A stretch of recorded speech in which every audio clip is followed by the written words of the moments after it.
The Museum of Science rose above Boston's Charles River like a monument to human ambition, its glass atrium reflecting October stars. Inside, Victoria Brennan stood beneath a Tyrannosaurus Rex skeleton addressing 200 executives in evening wear. At 38, she'd spent 5 years proving she deserved the company her father built, and tonight marked the culmination of everything. The Apex 9 fusion reactor, the federal contract, vindication. 50 years ago, Maxwell Brennan founded Vanguard Energy on American innovation. Tonight, we prove clean energy belongs to builders, not dreamers. The Apex 9 reactor represents our future. Donovan Blackwell waited for applause to crest before his voice cut through. Scotch glass raised in mock salute. Silver hair caught chandelier light as 30 years of resentment crystallized into public challenge. Your father understood engineering, Victoria. You just understand spreadsheets. The room contracted. Senator Harold Ashford shifted his considerable weight, jowls trembling. The Deputy Secretary of Energy stared at her phone. Victoria's champagne flute trembled, but her expression remained locked, the practiced neutrality of someone who'd learned command through relentless self-control. 30 feet above the gala floor, Garrett Thornwell balanced on aluminum scaffolding with industrial cleaner and microfiber cloth, erasing fingerprints from museum windows. His coveralls bore faded Vanguard maintenance patches, navy fabric worn thin at the knees. At 43, his hands told stories he'd stopped sharing 8 years ago. Calluses mapping a decade of pipe wrenches and floor buffers, a white scar across his left palm from steamline work, fingers that once designed nuclear fail-safes now scrubbing glass. The radio on his belt crackled. Maintenance dispatch, third shift monotone. Thornwell, security says you're visible from the event floor. Wrap it up. He descended without argument, muscle memory folding the ladder into transport position. 6 years working museum contracts taught him which guards enforced rules and which understood deadlines. He loaded equipment onto his cart, preparing to vanish the way maintenance workers always did, through service corridors the executives never saw. The building's emergency system destroyed the elegant atmosphere with industrial brutality. 3 short blasts, too long. The pattern drilled into every Vanguard employee during orientation. Critical facility emergency. All senior personnel report immediately. Victoria's phone illuminated first, then a cascade across the room as the executive layer received simultaneous alerts. She read her screen, and the blood drained from her face. Senator Ashford grabbed her elbow with the presumption of old money confronting disaster. What's happening at the reactor facility? Victoria's thumbs moved across glass with the precision of someone fighting panic while performing for an audience. The email arrived with a PDF attachment from the night supervisor. Temperature curves climbing beyond safety margins, automated systems failing recursive loops, and one sentence in emergency red that made her vision narrow. Apex 9 primary core thermal runaway. All stabilization protocols unsuccessful. Garrett pushed his maintenance cart toward the service elevator, but couldn't escape conversation fragments ricocheting off marble. Federal contract void. Catastrophic failure. 400 million in penalties. The specific combination pulled him back 9 years to a control room in Lyon where he'd heard identical panic in 4 languages while his wife drove through a snowstorm alone. Outside, October wind off the Charles carried the smell of fallen leaves and industrial harbor. His 2011 F-150 sat under a broken streetlight, rust blooming around wheel wells like oxidation on old steel. Garrett was unlocking the driver's door when his phone vibrated with the specific pattern he'd assigned to the only person who mattered, Iris. His 9-year-old daughter never called during evening shifts unless something had gone wrong. "Hey, Firefly, you okay?" Her voice carried the careful articulation of a child who'd learned young that communication meant survival. Hemophilia type A taught precision. Symptoms required exact description because vagueness could mean internal bleeding, hospital stays, complications. "I'm fine, Dad. Mrs. Dalton made spaghetti, and we watched that movie about the magical house. But we checked the medication fridge, and there's only one Factor 8 vial left. The specialty pharmacy said the shipment got delayed again until tomorrow afternoon." Garrett's free hand found the truck's cold hood, steadying himself against the familiar weight of medical crisis. Factor 8, the clotting protein Iris's blood couldn't manufacture. The bi-weekly injection separating normal childhood from hemorrhage. They maintained 72-hour supply minimum, always planned ahead, but the pharmacy had delayed twice this month. "What time did you do today's shot?" 1 o'clock, right after school. "Mrs. Dalton helped me with the subcutaneous angle like you showed her." He checked his watch. 7:47 p.m. mathematics, brutally simple. Iris needed her next dose before 9 p.m. tomorrow to maintain safe intervals. 48 hours maximum between injections. His daughter understood the numbers better than most adults, had lived with them since diagnosis at 8 months old. "I'll call the Cambridge Emergency Pharmacy. They stock specialty coagulation factors 24 hours. I'll have it before you wake up tomorrow. I promise." "Okay, Daddy.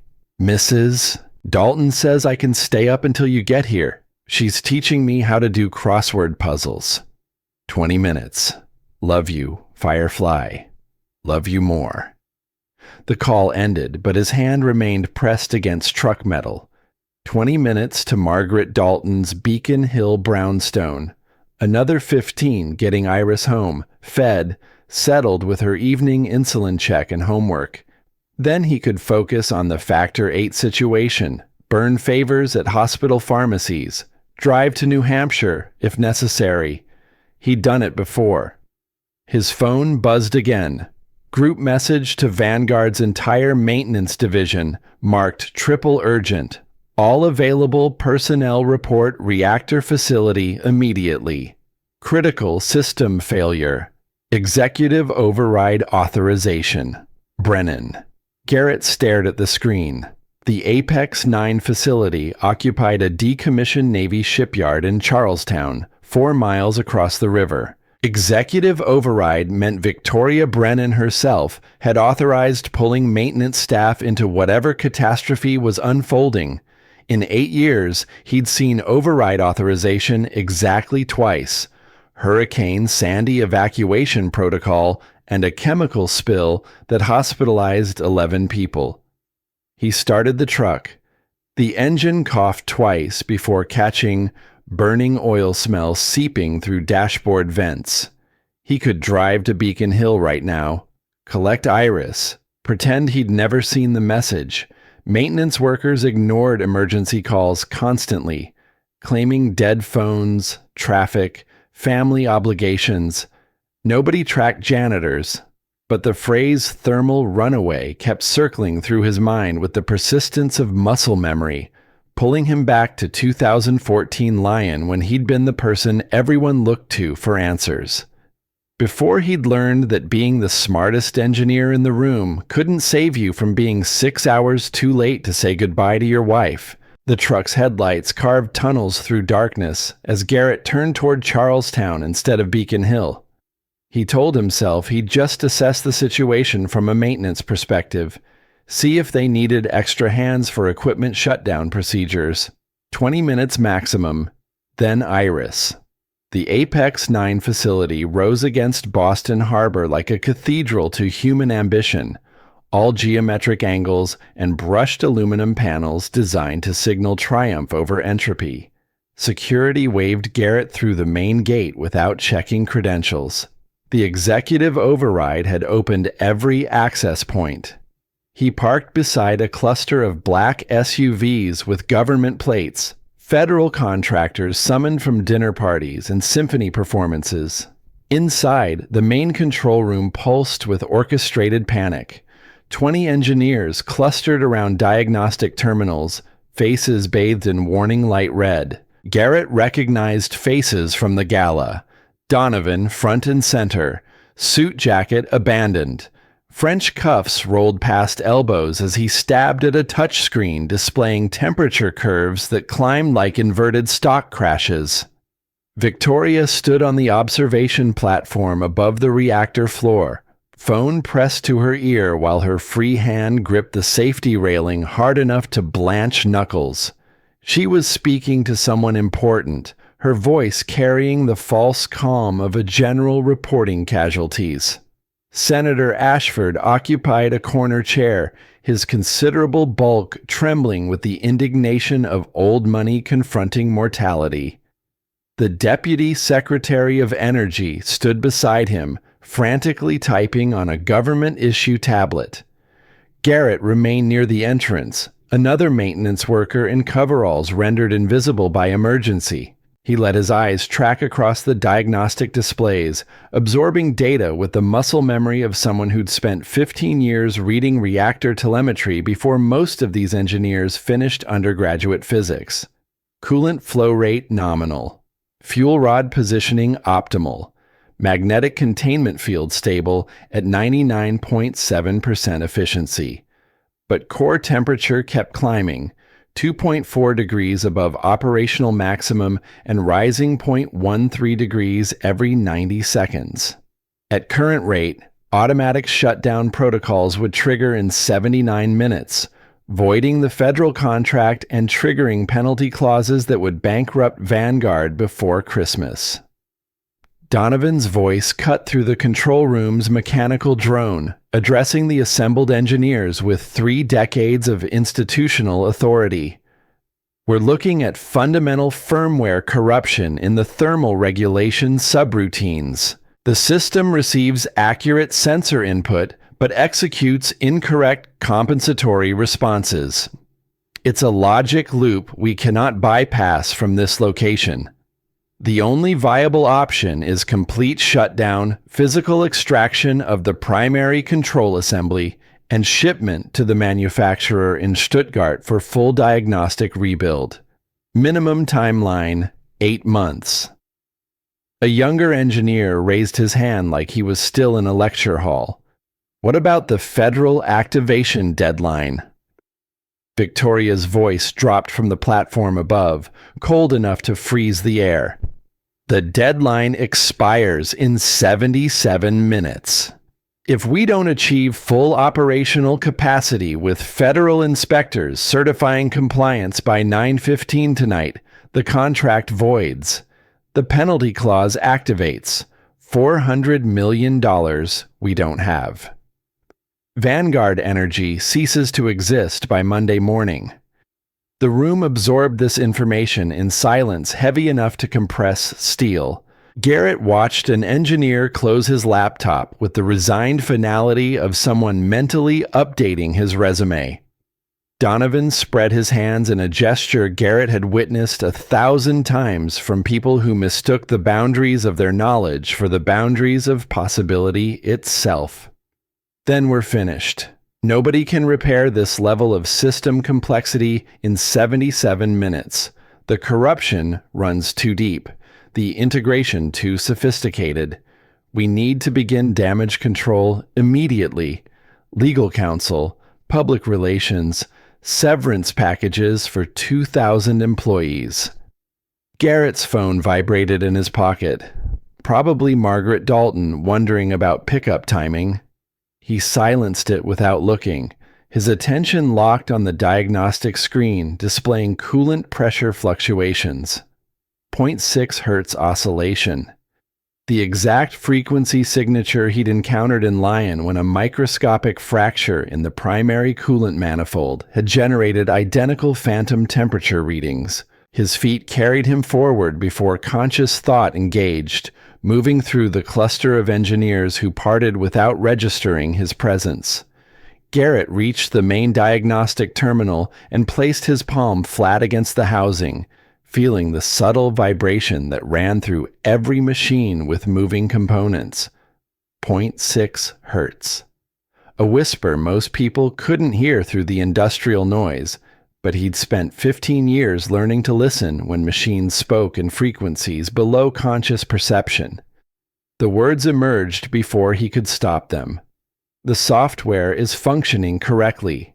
You're chasing phantoms. The actual problem is physical hardware failure. A microfracture in the coolant manifold creating harmonic resonance interference. Your sensors are reading legitimate data, but the data itself has been corrupted by structural failure at the source. The control room froze. 20 pairs of eyes pivoted toward the maintenance worker in grease-stained coveralls who just diagnosed their $180 million catastrophe. Donovan's face cycled through confusion, recognition, and contempt in under 3 seconds. Interesting. Do we have another genius among us? Did your mop provide insights into harmonic resonance theory, or perhaps you discovered it on Wikipedia during your lunch break?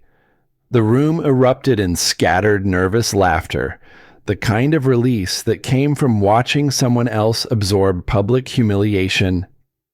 Victoria descended the platform stairs, her heels creating an execution march rhythm against metal grating. She stopped exactly 3 feet from Garrett, close enough that he could smell her perfume. Something expensive and sharp that probably cost more than his monthly rent. And who exactly are you? Garrett Thornwell, Auxiliary Maintenance Division. I've been observing your telemetry data for 40 minutes. Give me 5 minutes at that console and 30 seconds of complete silence, and I can tell you exactly why that reactor unit refuses to stabilize. Victoria's laugh came out dry and brittle, the sound of patience fracturing under impossible pressure. She'd spent 5 years fighting to be taken seriously by men who measured competence in Ivy League credentials and inherited wealth. And now a janitor was offering engineering consultation while her company burned. The maintenance man believes he can solve what 20 doctorate-level engineers cannot. Tell me, Mr. Thornwell, does your professional background include quantum thermodynamics, or is your expertise limited to toilet repair? Donovan stepped forward, his face flushed with the particular rage of someone whose authority had been questioned by a social inferior. This is a digital integration system featuring triple redundant logic gates and real-time artificial intelligence monitoring. It's not a leaky pipe in the basement lavatory. Return to your mop bucket before you embarrass yourself further. Garrett didn't defend his credentials or mention the 15 years he'd spent designing systems precisely like this one. He looked past the engineers, past Victoria's contempt, past Donovan's territorial fury, and fixed his attention on the diagnostic screen. Numbers didn't lie. The machine was screaming in a language he'd never forgotten how to speak. I'm not claiming genius, but I am the only person in this room who understands that your sensors are lying to you. You're analyzing the digital shadow of the problem. I'm looking at the problem itself. The room went quiet again, but this time the silence carried different weight. Victoria studied Garrett with the calculating intensity of someone forced to reassess an opponent. She registered the gray threading his temples, the lines around his eyes that came from decades squinting at data screens, the complete absence of doubt in his posture. Desperation sometimes made strange allies. She glanced at the wall clock. 8:33 p.m., 74 minutes until automatic shutdown. 74 minutes until Vanguard Energy's obituary started circulating on financial news networks. Fine, 5 minutes. But understand the stakes clearly, Mr. Thornwell. My engineering team will record every second of this intervention. If you touch that system and fail, If you waste even 1 minute of our remaining operational window, you are terminated immediately. Not just from this facility. I will ensure you never find employment in this industry again. You and your daughter will be escorted from Vanguard property by tomorrow's sunset. Do we have an agreement?" Garrett thought about Iris waiting at Margaret Dalton's house, counting down the hours until her next injection. He thought about Vanessa bleeding out on Interstate 90 while he'd been solving someone else's crisis 6,000 miles away. He thought about 8 years of invisible work and the part of himself he'd buried under coveralls and enforced humility. Deal. He moved to the control station, his hands finding the keyboard with muscle memory from when he designed interfaces exactly like this, back when the surrounding engineers were still struggling through undergraduate physics courses. His first command killed the auxiliary cooling fans, and the room erupted in protest. That's complete madness. The housing will overheat catastrophically. We'll lose all diagnostic buffer capacity. This man has absolutely no idea what he's doing. Victoria raised one hand, silencing the engineers with the gesture of someone who'd learned command by watching her father broker deals in rooms where weakness meant death. "You demanded your performance, Mr. Thornwell. Now perform." The cooling fans spun down, their industrial roar fading into silence that felt almost sacred. In the sudden quiet, Garrett could hear what everyone else had been missing: the 0.6 hertz vibration running through the reactor housing like a buried heartbeat. He placed his palm flat against the metal casing, closed his eyes, and felt the machine breathe. Start the thermal cycling sequence. 4 seconds activation, 4 seconds rest. Execute 3 complete cycles. A junior engineer triggered the sequence after receiving Victoria's nod. The reactor groaned with deep metallic shuddering that sent vibrations through the floor. Garrett's hand remained pressed against the housing, reading the resonance like Braille, written in frequency and amplitude. Again, identical rhythm. The second cycle produced the same shuddering protest. Garrett's head tilted slightly, processing information through tactile feedback instead of visual displays. One final time. The third cycle confirmed what his hands already knew. He opened his eyes, and for a split second, the maintenance worker vanished entirely, replaced by the ghost of the engineer he'd been before grief had rewired all his priorities. Machines don't lie to you. But people who only look at screens forget how to feel the iron. Your software is performing flawlessly. Your sensors are functioning correctly. But your underlying reality is structurally flawed. Disable sensor 7 Bravo and allow me to fix the actual light instead of fighting its shadow. The control room exploded. Donovan lunged toward the terminal, his face purple with professional outrage. Sensor 7 Bravo is the primary stability monitor. If we bypass that sensor, the entire governor system goes blind. The unit will literally tear itself free from the mounting bolts. This isn't engineering. This is sabotage. Garrett kept his eyes locked on Victoria, watching her process the impossible choice between trusting 30 years of institutional loyalty and gambling everything on a janitor's absolute certainty. The sensor isn't blind. It's hallucinating. It's detecting a phantom signal. And because your software is sophisticated enough to be too intelligent, it's attempting to correct for a problem that doesn't actually exist. You're fighting shadows. Disable that sensor and let me repair what's genuinely broken. Victoria looked at the clock. 8:41 p.m., 66 minutes remaining. She looked at her 20 engineers and saw nothing but exhausted expertise and mounting fear. She looked at Garrett and saw something she'd spent 5 years trying to prove she possessed herself: the willingness to bet absolutely everything on being right. Disable 7 Bravo. The sensor feed flatlined on the main display. Alarm pitch shifted higher. More urgent, Garrett was already moving toward the reactor housing's rear access panel, a compact maintenance toolkit materializing from somewhere. The panel wasn't on any standard schematic. It was a design artifact from the 2011 prototype phase that only the original engineer would remember existed. He had the panel open in 45 seconds, revealing fiber optic cables and pressure sensors that appeared pristine to anyone who hadn't personally designed them 14 years ago. He extracted a jeweler's loop and held it toward Donovan with the calm of someone demonstrating elementary mathematics. "Look."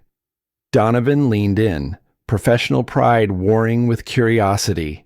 Through the magnification lens, he saw what 6 hours of diagnostic scans had missed: a microscopic oxidation layer on a microfiber connection no thicker than human hair, barely visible to the naked eye, perfectly positioned to create catastrophic cross-phase interference.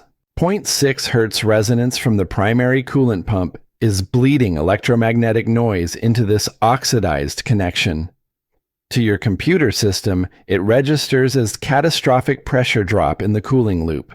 So the AI shuts down fuel injection, attempting to save the unit from thermal damage.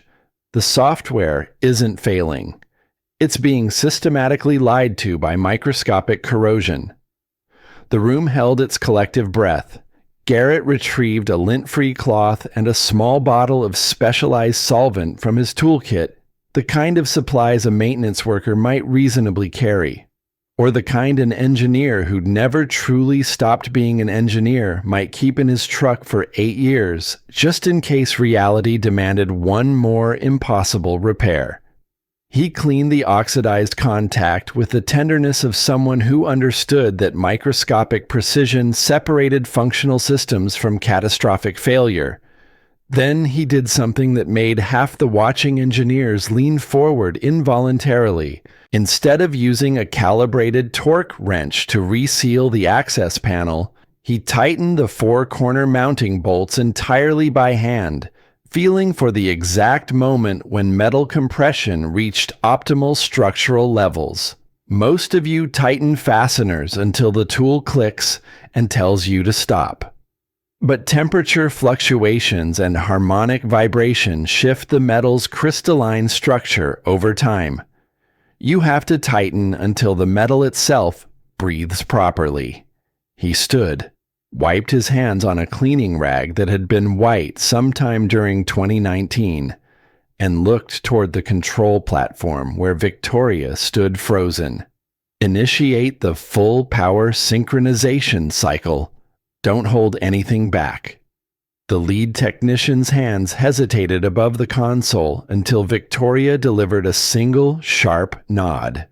The Apex 9 reactor began its startup sequence, and for 3 eternal seconds, every person in that control room waited for the bone-rattling shudder that had defined the last 6 hours of systematic failure. Instead, the machine sang, a deep, resonant hum that felt less like industrial equipment and more like something ancient waking from sleep. The vibration that rippled through the floor wasn't a death rattle. It was harmonious, purposeful, alive. On the diagnostic displays, red warning icons blinked out one by one, replaced by a spreading cascade of green status indicators that transformed the screens like dawn breaking across a battlefield. Coolant pressure stabilized, core temperature nominal, magnetic containment field holding at 99.97%, power output reading 102% of design specifications. The control room remained paralyzed in collective shock, 20 brilliant minds struggling to process how a janitor with a cleaning rag had just accomplished what their combined 600 years of advanced education could not. Dr. Raymond Wellesley stepped forward from the corner shadows where he'd been observing the entire crisis unfold. At 67, his face carried the deep carved topography of a life spent choosing equations over people. A choice he'd regretted every single day since his wife's funeral 27 years ago. He walked to the center of the control room, his footsteps echoing in the stunned silence. 23 years ago, that man standing before you was the most brilliant doctoral student I ever had the privilege to teach at MIT. 10 years after that, he personally designed the fail-safe protocols you're all currently staring at with your mouths hanging open. The nuclear engineering industry called him the Whisperer because he could hear what machines were trying to communicate before they started screaming. His name is Garrett Thornwell, and if you possess even marginal intelligence, Ms. Brennan, you will get on your knees and beg him to save your company before he walks back to his mop bucket and disappears again. Garrett was already moving toward the exit, checking his watch. 8:52 p.m. He had exactly 38 minutes to reach Beacon Hill before Iris started worrying. Behind him, Victoria's voice cut through the control room like surgical steel. "Mr. Thornwell, stop walking." He paused at the threshold, but didn't turn around. "I need you to remain here. We need to verify long-term system stability. Federal inspectors arrive in 40 minutes, and I need you present to answer their technical questions." Garrett thought about Iris curled up on Margaret Dalton's ancient couch, pretending she wasn't frightened about the missing Factor 8 shipment. He thought about the promise he'd made to himself 8 years ago while holding his newborn daughter in a hospital nursery. The vow that she would never be second priority to any machine, any corporate crisis, any reactor anywhere on this planet. "I'm done here. Your system is stable. Any first-year engineering student can maintain what I just repaired." Victoria descended from the platform, positioning herself directly between Garrett and the exit. Up close, he could see the razor-sharp calculation in her eyes, the same ruthless assessment that had kept Vanguard alive through 5 years of board challenges and market volatility. "Name your price. Executive Vice President of Engineering. Complete authority over all technical operations. 7-figure salary. Equity options. Whatever you want." Garrett met her eyes and saw the exact same desperation he'd felt in Lyon when the reactor crisis had kept him in France, while Vanessa's car skidded across black ice 6,000 miles away. The same absolute certainty that machines mattered more than the people waiting for you to come home. "I have a daughter who needs me. The answer is no." He moved past her, past Donovan's expression of shell-shocked comprehension, past the engineers already pulling out phones to photograph the man who'd just rewritten their fundamental understanding of expertise.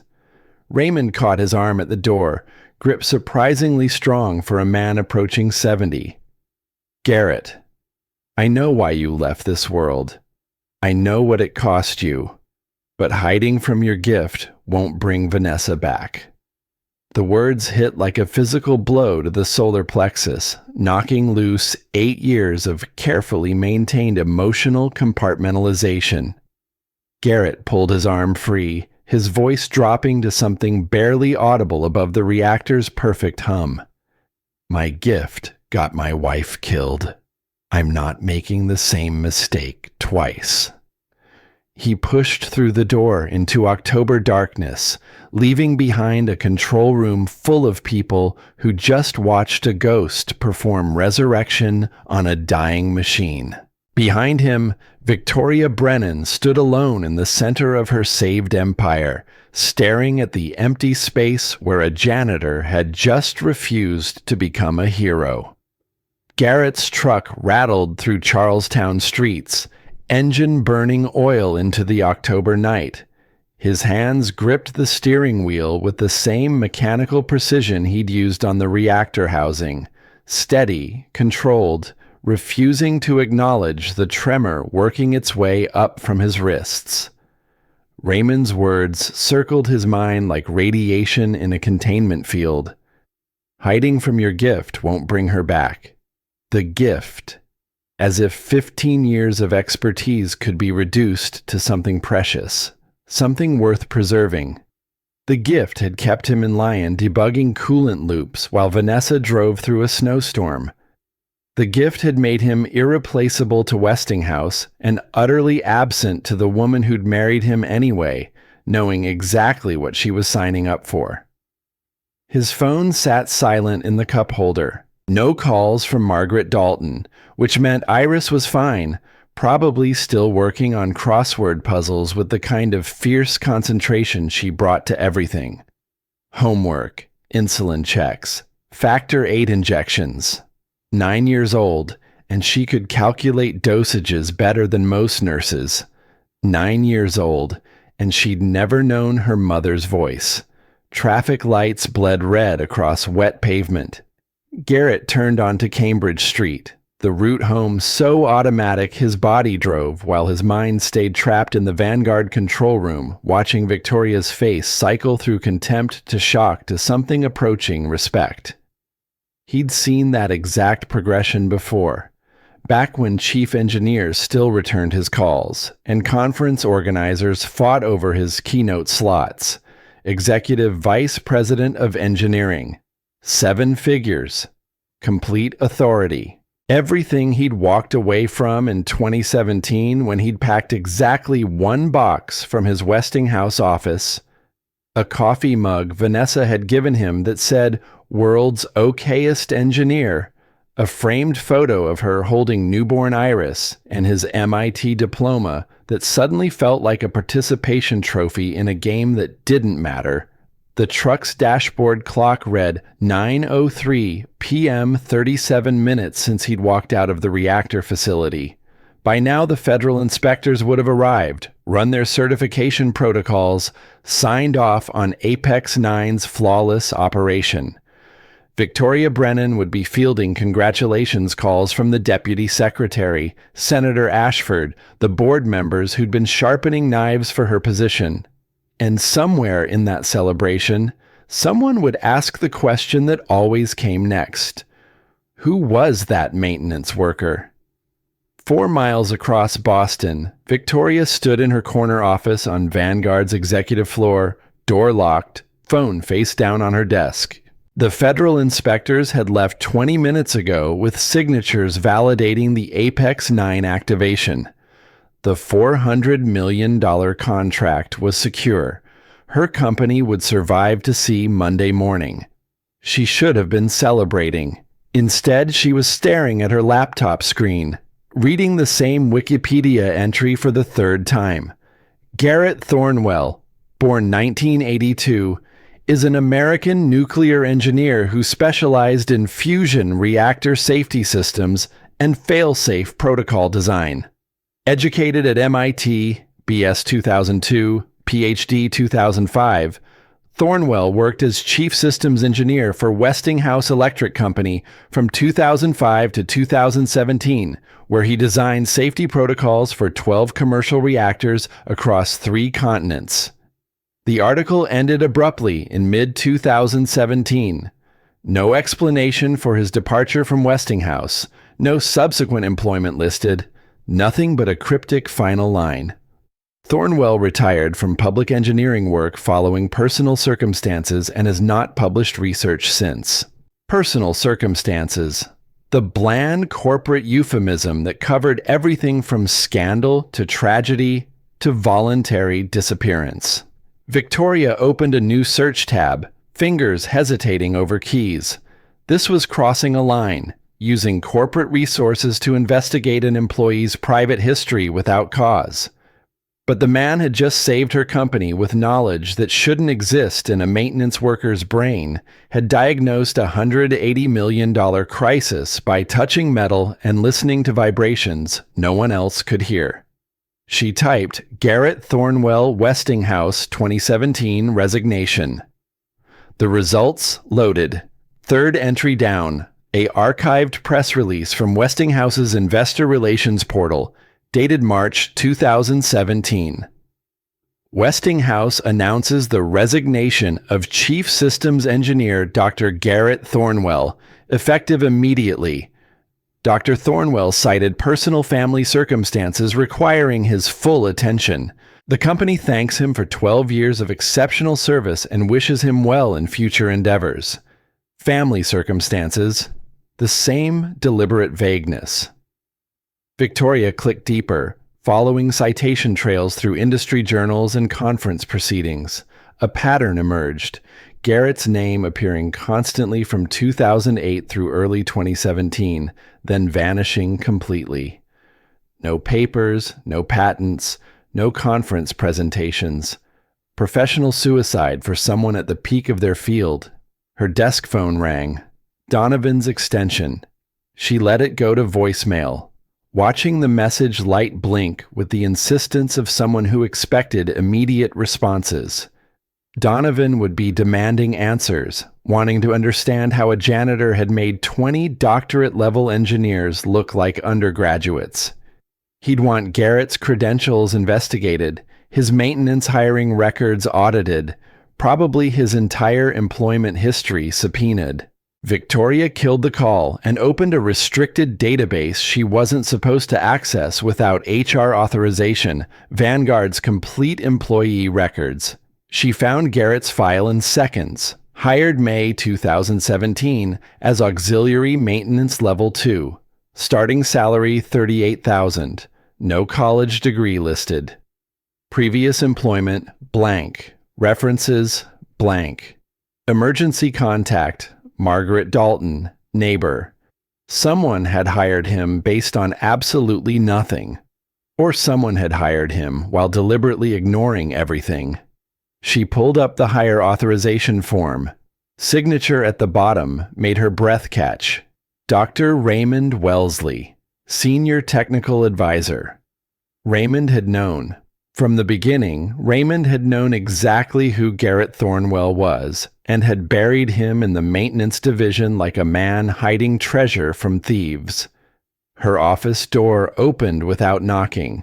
The privilege of senior advisors who'd known her father. Raymond entered carrying a slim folder, his expression unreadable in the way of men who'd spent decades mastering emotional control.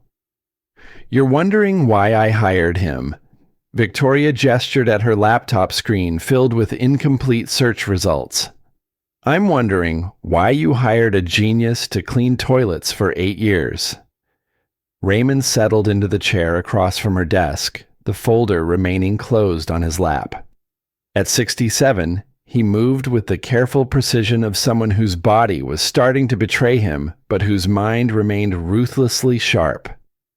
Because he asked me to. Spring 2017, Garrett showed up at my MIT office with a 9-month-old daughter and a resignation letter from Westinghouse. He said he needed stable work, predictable hours, a job that wouldn't follow him home. He said he was done being brilliant. And you believed him? Raymond's smile carried 30 years of regret. I understood him. 40 years ago, I made the opposite choice. Picked the laboratory over my family. Convinced myself the research mattered more than being present. My wife died while I was at a conference in Geneva presenting findings she'd never get to read. After that, every breakthrough felt like evidence at my own trial. Victoria had never heard Raymond discuss his wife. In 5 years of working together, he'd maintained absolute separation between professional competence and personal history. He wanted to disappear, Raymond continued, not run away. Disappear into plain sight where nobody would ask questions or expect genius. I got him hired at Vanguard because I knew the maintenance division wouldn't care about credentials, wouldn't ask about gaps in employment history. I thought I was helping him heal. And instead, You buried someone who could have prevented tonight's crisis months ago. Raymond opened the folder, revealing printouts that looked like they'd been copied from classified archives. Technical diagrams, patent applications, photographs of Garrett 30 pounds lighter with longer hair, and the kind of confidence that came from knowing you were the smartest person in any room. 2011, Garrett designed the prototype that became your Apex 9 reactor. He was 29 years old.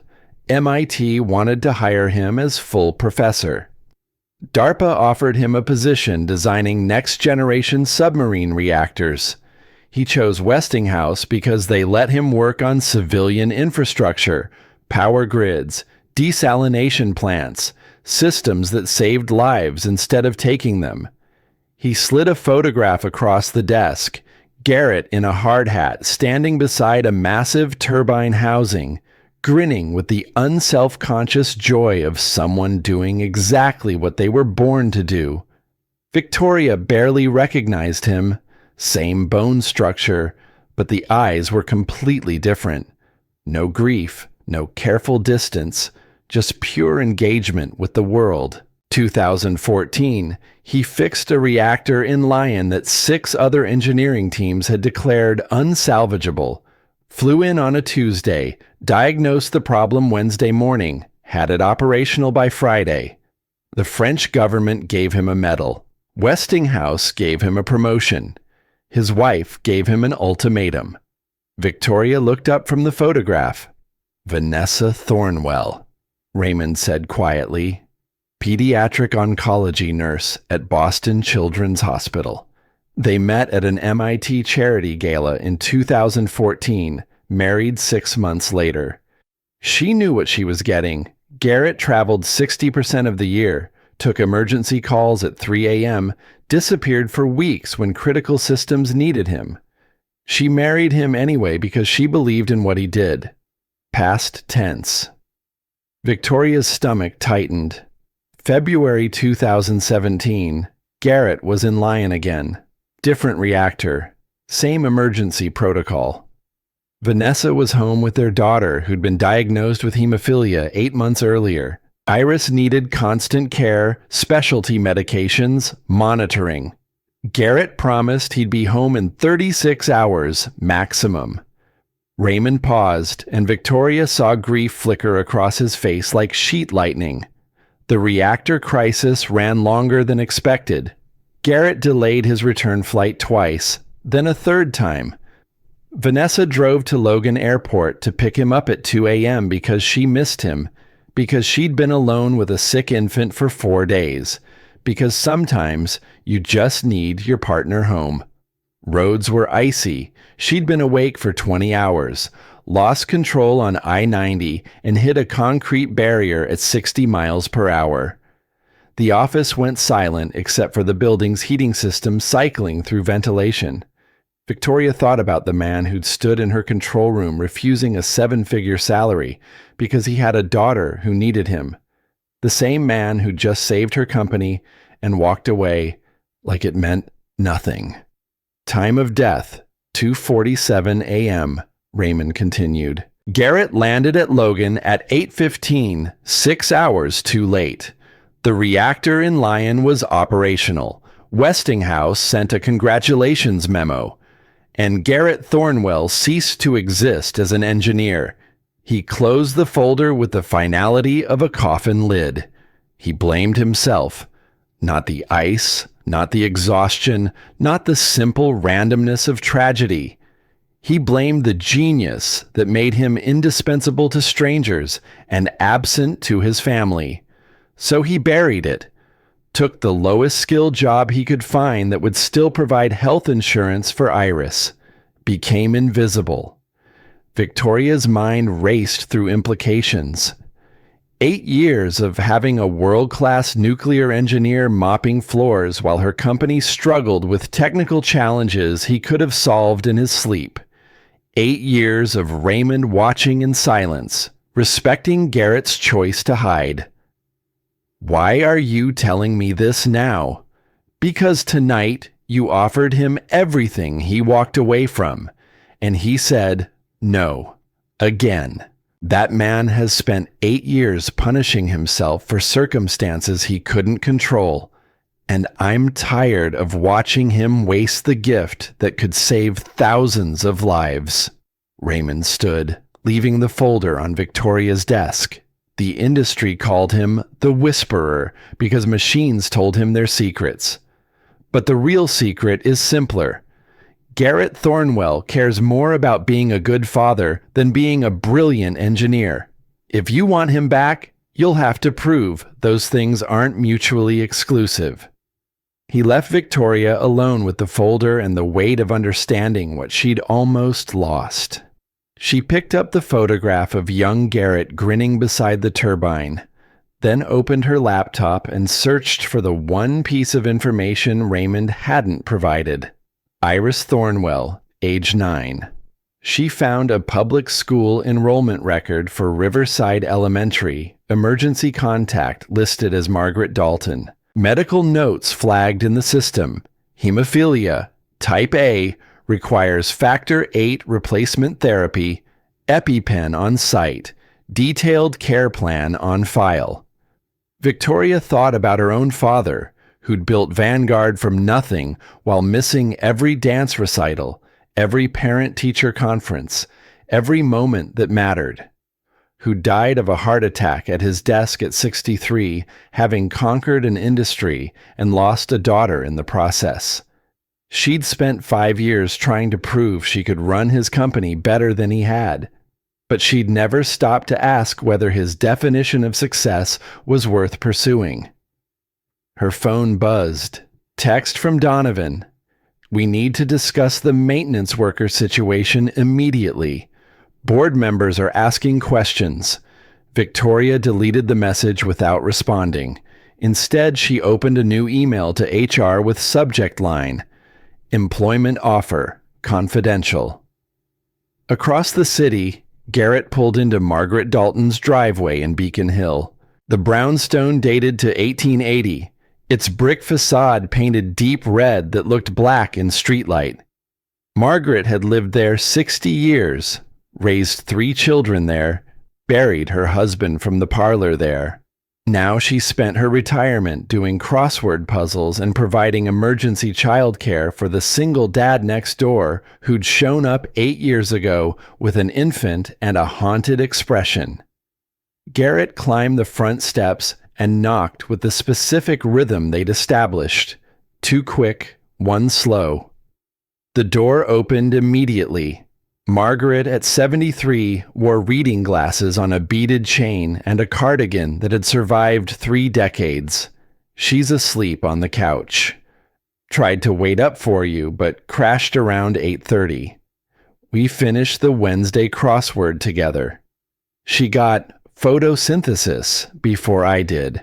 Garrett stepped into warmth, smelling of old books and lemon furniture polish. Iris lay curled under an afghan on the leather couch, her blonde hair spread across a needlepoint pillow. She looked impossibly small, impossibly fragile. He knew better. She was tough as forged steel, had to be with hemophilia making every bruise a potential crisis.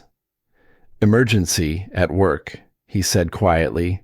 Sorry for the late pickup. Margaret waved off the apology. Child was no trouble. We made spaghetti, watched that animated movie about the magical family, did homework. She asked about her next injection timing. I assured her you'd handle the pharmacy situation. I will. First thing tomorrow. He gathered Iris in his arms, Afghan and all. She stirred but didn't wake, just nestled against his shoulder with the absolute trust of a child who'd never had reason to doubt her father would catch her. The weight of her settled something in his chest that had been rattling loose since he'd walked out of the Vanguard reactor facility. Margaret held the door as he carried Iris to the truck. You're a good father, Garrett. Don't forget that on the nights when you remember everything else.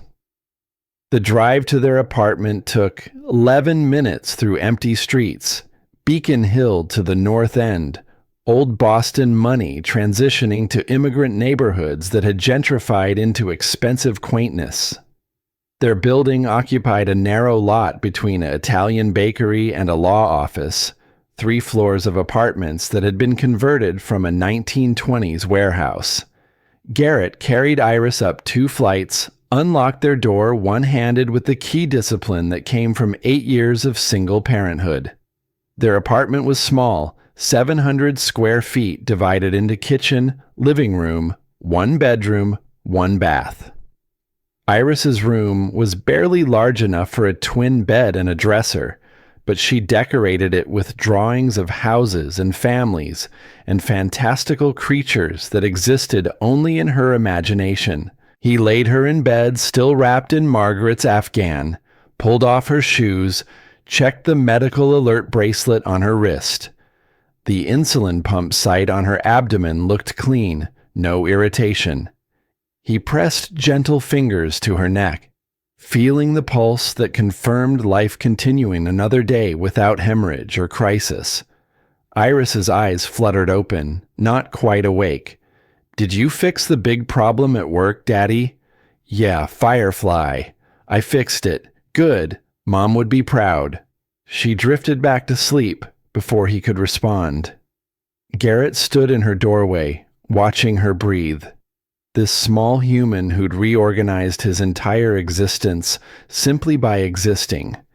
Everything that mattered in the world fit in a twin bed under a rainbow comforter. He moved to the living room and finally let himself sit, collapsing onto the couch that faced a wall covered in Iris's artwork. Crayon drawings of houses with too many windows, families with stick-figure fathers who seemed too tall, sons that smiled down on worlds where mothers didn't die on icy highways. His phone vibrated. Unknown number, Boston area code. Garrett almost ignored it, but muscle memory from the days when emergency calls meant lives in the balance made him answer. "Mr. Thornwell, this is Victoria Brennan." He should have hung up. Instead, he stayed silent, waiting. "I owe you an apology. Multiple apologies. For tonight, for 8 years of having your expertise available and never recognizing it, for not understanding what you sacrificed to be there." Garrett's jaw tightened. "You don't owe me anything. I did my job. Your reactor works. We're done. Raymond told me about Vanessa, about Lion, about why you left Westinghouse." Anger flared white-hot in his chest. Raymond had no right. He thought I needed to understand why the most brilliant engineer he'd ever taught was mopping floors. He was correct. Garrett stood, pacing the small living room like a caged animal. "My past is my business. My choices are my choices. I don't need your understanding or your pity." Victoria's voice remained steady, the same control she demonstrated in the reactor control room. "I'm not offering pity. I'm offering a position that respects both halves of who you are, the engineer and the father, director of technical safety. You set your own hours, work from home when Iris needs you, come to the facility only for critical situations, full salary, full benefits, and a budget to hire whatever support staff you need." It was a good offer. A month ago, it would have been a perfect offer. I told you no, because I made you choose between your daughter and your expertise. I was wrong. Garrett, tonight you saved 2,000 jobs, a $400 million contract, and quite possibly my company's entire future. You did it in 5 minutes with a cleaning rag and knowledge that most engineers spend careers failing to acquire. That gift shouldn't be wasted because the world forced you to choose between being brilliant and being present. Garrett stopped pacing, looking at Iris's artwork covering his walls. Houses with families inside them, suns that never set. I made my choice 8 years ago. Then make it again, consciously. Not because grief is driving you, but because it's genuinely the life you want. Iris deserves a father who's there for bedtime stories. She also deserves a father who doesn't hate himself for burying the part of him that could change the world. The words hit too close to truths he'd been avoiding.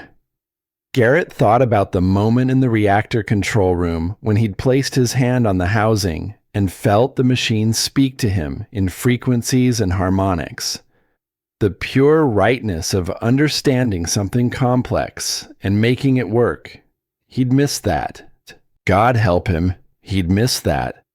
I need to think about it. Take whatever time you need. The offer doesn't expire. Victoria ended the call. Garrett stood in his living room holding a phone that felt heavier than reactor housings. Through Iris's open bedroom door, he could hear her breathing, steady and peaceful. The sound that anchored every decision he'd made since 2017. On the coffee table sat a framed photograph he rarely looked at directly. Vanessa holding newborn Iris in the hospital, her face radiant with exhausted joy. Behind them, slightly out of focus, Garrett smiled with the oblivious happiness of someone who didn't yet understand how quickly everything could be taken away. He picked up the frame, studying Vanessa's face. 29 years old, pediatric oncology nurse who'd spent her days holding parents together while their children fought battles against their own bodies. She'd understood sacrifice. She'd chosen to love an engineer whose work took him across continents because she believed some people were born to fix what others couldn't. Would she want him mopping floors for the rest of his life?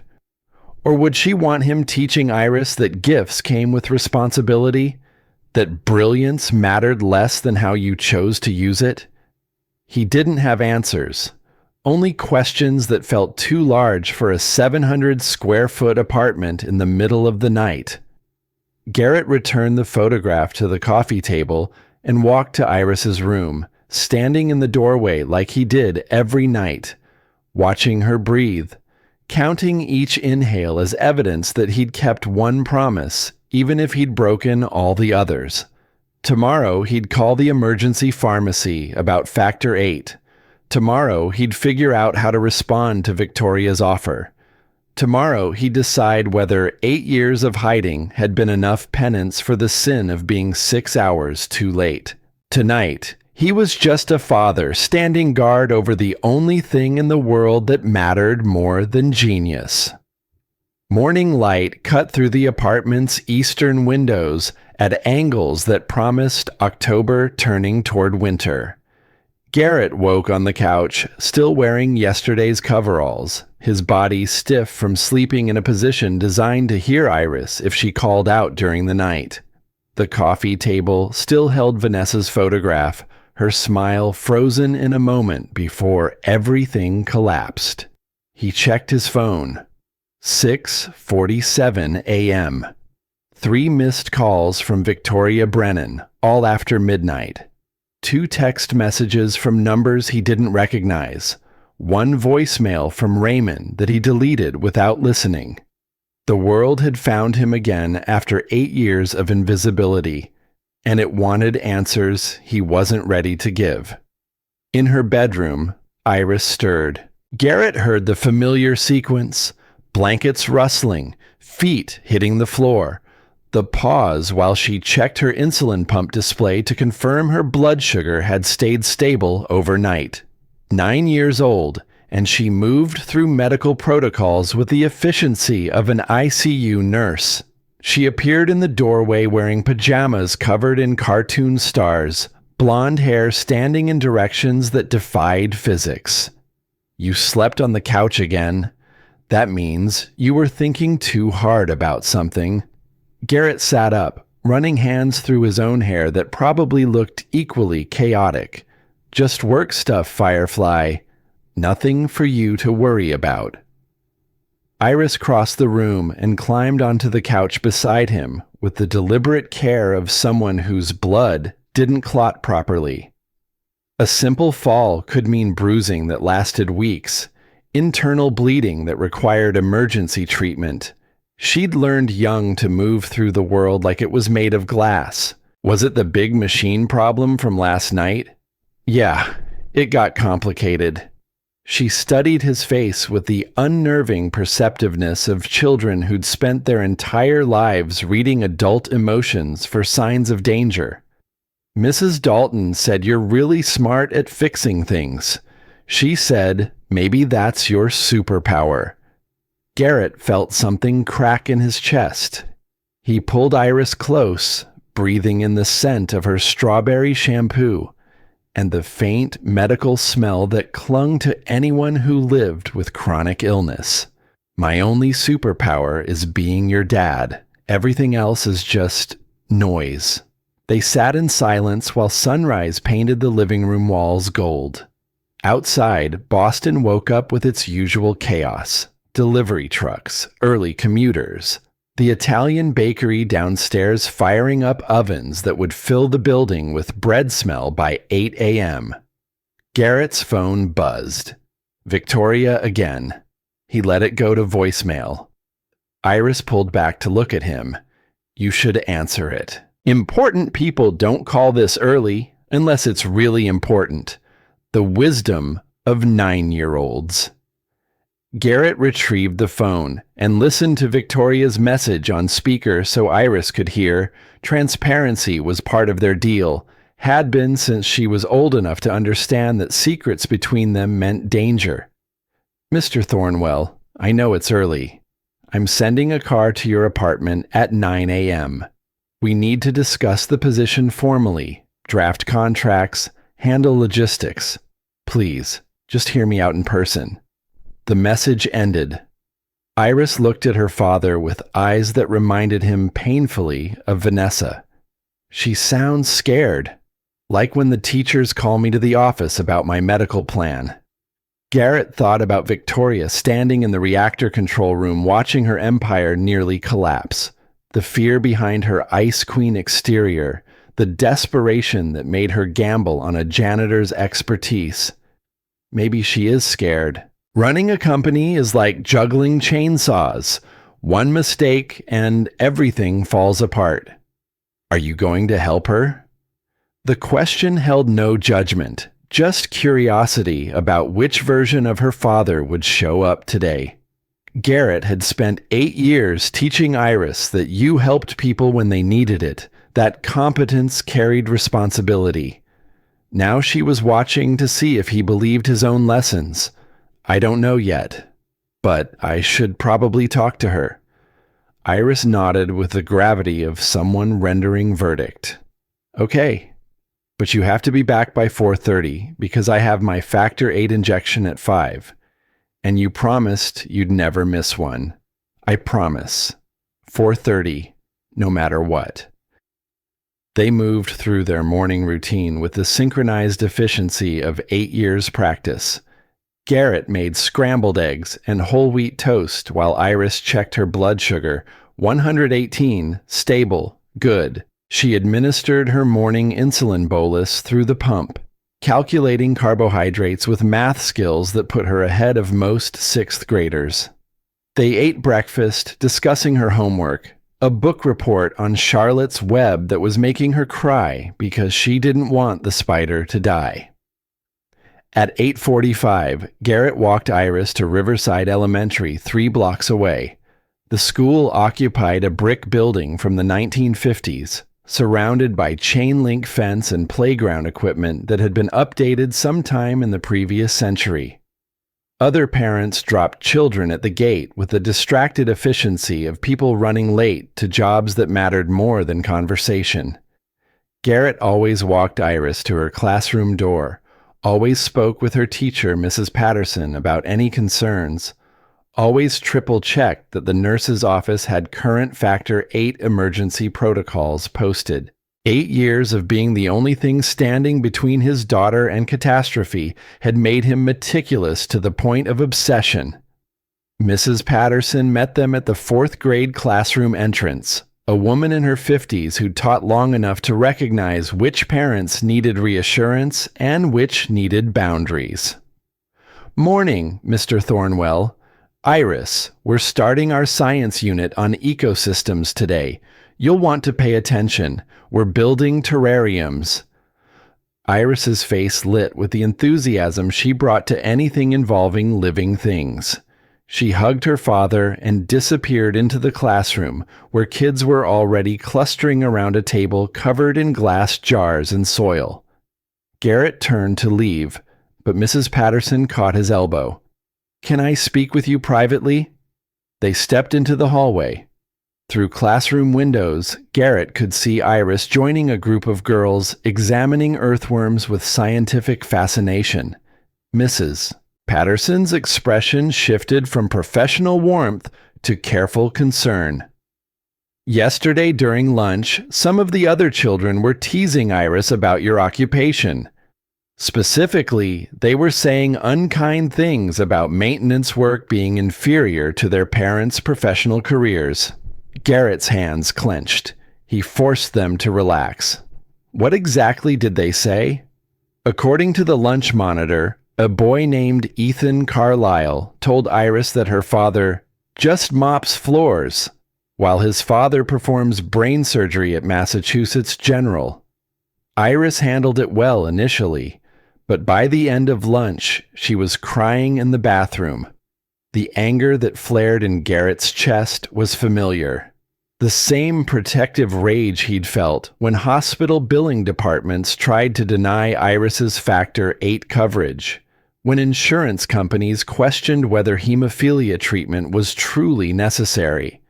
His daughter faced enough battles with her own body. She shouldn't have to fight classmates over his career choices. How did you handle it? We had a classroom discussion about respecting all types of work. But Mr. Thornwell, I need you to understand, children this age are developing social hierarchies. They notice differences. And in a school where most parents are doctors, lawyers, academics, Iris is becoming aware that your situation is different. My situation is that I'm a single father doing honest work to provide for my daughter. There's no shame in that. Mrs. Patterson's expression softened. Of course there isn't. But 9-year-olds don't understand nuance. They understand that Ethan's father drives a Tesla and you drive a 15-year-old truck. They understand that some parents show up to school events in suits while you come in work clothes. I'm not saying it's fair. I'm saying it's reality. Garrett thought about Victoria's offer waiting for him. Director of Technical Safety, salary that would make Ethan Carlisle's neurosurgeon father look underpaid. Respect that came from titles instead of character. I'll talk to Iris about it. Make sure she understands her worth isn't determined by what other people think. That's good. But Mr. Thornwell, sometimes what other people think does matter, especially to children trying to figure out where they fit. He left the school feeling like he'd been diagnosed with something terminal. 3 blocks back to the apartment, every step grinding against the knowledge that his choices didn't just affect him. Iris was paying the social price for his penance, bearing the weight of his guilt in lunchroom hierarchies and bathroom tears. The black sedan arrived at his building exactly at 9 a.m.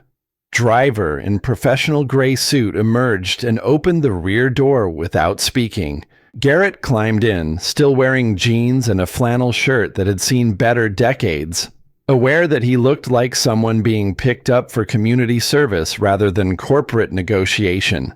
The drive to Vanguard's headquarters took 20 minutes through morning traffic. The building rose in the financial district, all glass and steel, announcing its importance to anyone within visual range. Garrett hadn't entered through the front doors in 8 years. Maintenance staff used loading docks and service elevators, stayed invisible in the building's circulatory system like white blood cells nobody acknowledged. Today, the driver led him through the main lobby. Marble floors polished to mirror shine reflected ceiling lights that cost more than most people's cars. Security recognized him from last night's crisis, waved him through without credential checks. The elevator to the executive floor required a key card that the driver provided. Victoria's office occupied the northeast corner with views across Boston Harbor. She stood at the windows when Garrett entered, her posture revealing the tension she was trying to hide. Today's suit was charcoal gray that probably cost what he made in 2 months at maintenance wages. "Thank you for coming." Garrett remained near the door, hands in pockets. "You sent a car." Seemed easier than arguing. Victoria turned from the windows, her expression carefully neutral in the way of executives negotiating high-stakes deals. "I've drafted a formal offer, Director of Technical Safety, base salary $850,000, full benefits, equity options vesting over 4 years. You set your own schedule within reason. You work from home when your daughter needs you. You come on site only for critical situations that genuinely require your expertise." She slid a leather folder across her desk. Garrett didn't touch it. "And in exchange, you keep Vanguard systems operational. You review safety protocols, mentor junior engineers, serve as final authority on technical decisions involving reactor operations. Essentially, you do what you did last night, listen when machines talk and tell us what they're saying." Garrett looked past her at the harbor view, boats moving through water the color of old steel. "What about Donovan?" Victoria's jaw tightened microscopically. "Donovan reports to you. He won't like it, but he'll comply or find other employment." "And the board? Senator Ashford and the other members who think maintenance workers don't deserve executive positions?" "I'll handle the board. That's my job." Garrett finally approached the desk, picking up the folder. Inside, contracts dense with legal language that would take hours to parse. Salary figures that seemed fictional. Benefit packages that would cover Iris's medical costs without the monthly panic of insurance denials. "I need 2 conditions that aren't negotiable." Victoria nodded for him to continue. "First, I leave at 4:30 every single day. Not 4:45, not 4:35 if there's an emergency meeting. 4:30 means I walk out the door regardless of what's happening. If the building is on fire, someone else puts it out after 4:30. Done. Second, Iris gets a dedicated space in my office. Desk, computer, medical supplies refrigerator for her factor 8, privacy when she needs to do injections or blood sugar checks. I won't hide her to make executives comfortable." Victoria's expression flickered with something that might have been respect. "I'll have facilities design a proper workspace for her." "Anything else?" Garrett thought about Ethan Carlisle and lunchroom hierarchies and his daughter crying in a bathroom because her father cleaned floors. "I want it in writing that I can walk away anytime if the job interferes with being her father. No penalties, no non-compete clauses, no consequences beyond losing salary. I need to know the exit door stays unlocked." Victoria extended her hand across the desk. "Deal." They shook. Her grip was firm, calculated to convey equality rather than dominance. Garrett felt the weight of the decision settle across his shoulders like a lead apron in an X-ray room. He just agreed to step back into the world that had killed Vanessa, betting that 8 years had taught him how to navigate it differently. "I need 3 days to arrange childcare logistics and transition out of maintenance. I start Monday. Perfect. I'll have HR process everything and set up your office. Raymond will brief you on current projects and safety concerns." Garrett turned to leave, but Victoria's voice stopped him. "Mr. Thornwell, Garrett, thank you. For last night. For this. For giving Vanguard another chance after we wasted 8 years of your expertise. You didn't waste anything. I needed those 8 years. He left before she could respond, taking the elevator down to ground level where the sedan waited. The driver navigated back through financial district traffic while Garrett stared at contracts that would transform his life and wondered if he was making a catastrophic mistake. 3 days later, Monday morning arrived with the inevitability of compound interest. Garrett woke at 6, showered, and confronted his closet with the realization that 8 years of maintenance work had left him without a single item of professional clothing that still fit. The suits from his Westinghouse days hung in dry cleaning bags in the back corner, relics from a life he'd abandoned. He settled on khakis and a button-down shirt that would have to suffice until he found time to shop. Iris watched from her bedroom doorway with barely contained excitement. "You look like the dads on TV who have important meetings. I feel like I'm wearing a costume." They went through morning routine, blood sugar check, insulin bolus, breakfast, medication inventory. The Factor 8 shipment had finally arrived from the specialty pharmacy over the weekend, giving them 2 weeks' supply safely refrigerated. Small mercies. Garrett walked Iris to school, endured another brief conversation with Mrs. Patterson about her progress on the terrarium project, then returned home to drive his rusting F-150 to Vanguard headquarters. The truck looked painfully out of place in the executive parking garage next to Tesla sedans and German luxury imports. But it was his, and it ran, and that had always been sufficient. The executive floor felt different in morning light. Where Friday night had carried emergency chaos, Monday morning hummed with corporate efficiency. Assistants moved between offices, conference rooms filled with people staring at presentation screens, the ambient sound of a company conducting business. Raymond found him in the hallway outside what would become his office. "Welcome back to the land of the living. I'm not sure I'm ready for resurrection." Raymond's smile carried decades of hard-earned wisdom. "No one's ever ready. But your office is prepared, and we have a situation developing that needs your attention." Of course there was a situation. Garrett followed Raymond to a corner office that had been transformed over the weekend. Large desk with dual monitors, ergonomic chair, floor-to-ceiling windows overlooking the harbor.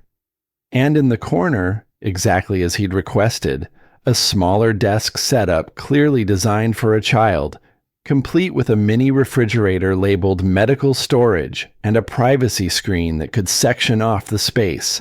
Victoria had kept her word. "What's the situation?"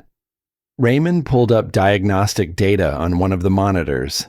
The Apex 9 reactor telemetry showed 5 separate anomalies that had appeared over the past 72 hours. Nothing catastrophic, but patterns that suggested systematic interference rather than random failures. Started Saturday afternoon. Minor fluctuations in coolant pressure, fuel rod positioning errors that self-corrected magnetic containment field oscillations within acceptable range but unusual for stable operations. Each incident isolated, easily explained away. But together they form a pattern. Someone's testing system responses. Garrett pulled up the raw data logs, his fingers remembering keyboard shortcuts he hadn't used in 8 years. The anomalies occurred at irregular intervals, but always between 2 and 4 a.m. when minimal staff monitored the systems. Small enough to avoid triggering major alarms, significant enough to require automated correction protocols. This isn't random failure. This is deliberate probing. Someone's looking for weaknesses in the safety systems. Raymond's expression darkened. "I was afraid you'd say that, which means we have an insider problem." Garrett spent the next 2 hours analyzing system logs, access records, security footage, metadata. The patterns pointed to someone with intimate knowledge of Apex 9's architecture and legitimate access credentials. At 11:43 a.m., he found what he was looking for. Security camera footage from Saturday at 3:17 a.m. showing Donovan Blackwell entering the reactor control room alone, connecting a USB device to the main diagnostic terminal. The footage ran for 14 minutes. Donovan worked with the confidence of someone who knew exactly what he was doing and didn't expect to be caught. When he left, he erased the terminal's local access logs, but missed the backup security recording that ran on an independent system. Garrett called Victoria's office. Her assistant put him through immediately. "We need to meet, privately. I found something you need to see." 15 minutes later, Victoria and Raymond stood in Garrett's office watching the security footage on loop. Donovan's image flickered across the screen, silver hair catching fluorescent light as he typed commands that shouldn't exist in a senior engineer's authorized protocol list. "He's installing backdoor access," Garrett explained. "These commands create hidden pathways into the system controls that bypass normal security. With this architecture in place, he could trigger cascading failures remotely and make them look like random malfunctions." Victoria's face had gone pale beneath her professional composure. Why would Donovan sabotage his own company? Garrett pulled up another window. Donovan's financial records, accessed through security clearances Victoria had granted him, because it's not his company anymore. 3 weeks ago, he received a wire transfer for $200,000 from a shell corporation registered in Delaware. I traced the ownership through 4 layers of holding companies. Final parent corporation, Titan Energy. The name hit Victoria like physical impact. Titan Energy was Vanguard's primary competitor, a multinational conglomerate that had been trying to acquire Vanguard's assets for 2 years. They'd made 3 hostile takeover attempts, all blocked by the board. "Donovan is working for Titan," Raymond said quietly. "They're paying him to sabotage Apex 9 and tank Vanguard's valuation so they can acquire us for pennies on the dollar." Victoria's hands clenched into fists. "I need to call legal counsel immediately. If we have proof of corporate espionage—" "Wait," Garrett interrupted. "Look at the timestamps on these anomalies. They're not random. They're escalating. Saturday, 5 small incidents. Sunday, nothing. He was testing whether anyone noticed. Today, nothing yet. But the pattern suggests he's building towards something larger." He pulled up a projection model based on the backdoor architecture Donovan had installed. With the access he's created, he could trigger 7 simultaneous system failures within the next 72 hours. Each failure individually manageable, but together they'd create a cascading effect that would force complete reactor shutdown. Right when federal inspectors return for their 90-day compliance review. "If Apex 9 fails inspection," Victoria said slowly, "we lose the federal contract. If we lose the contract, stock price collapses. If stock collapses, Titan can acquire us in a hostile takeover before the board has time to mount defense."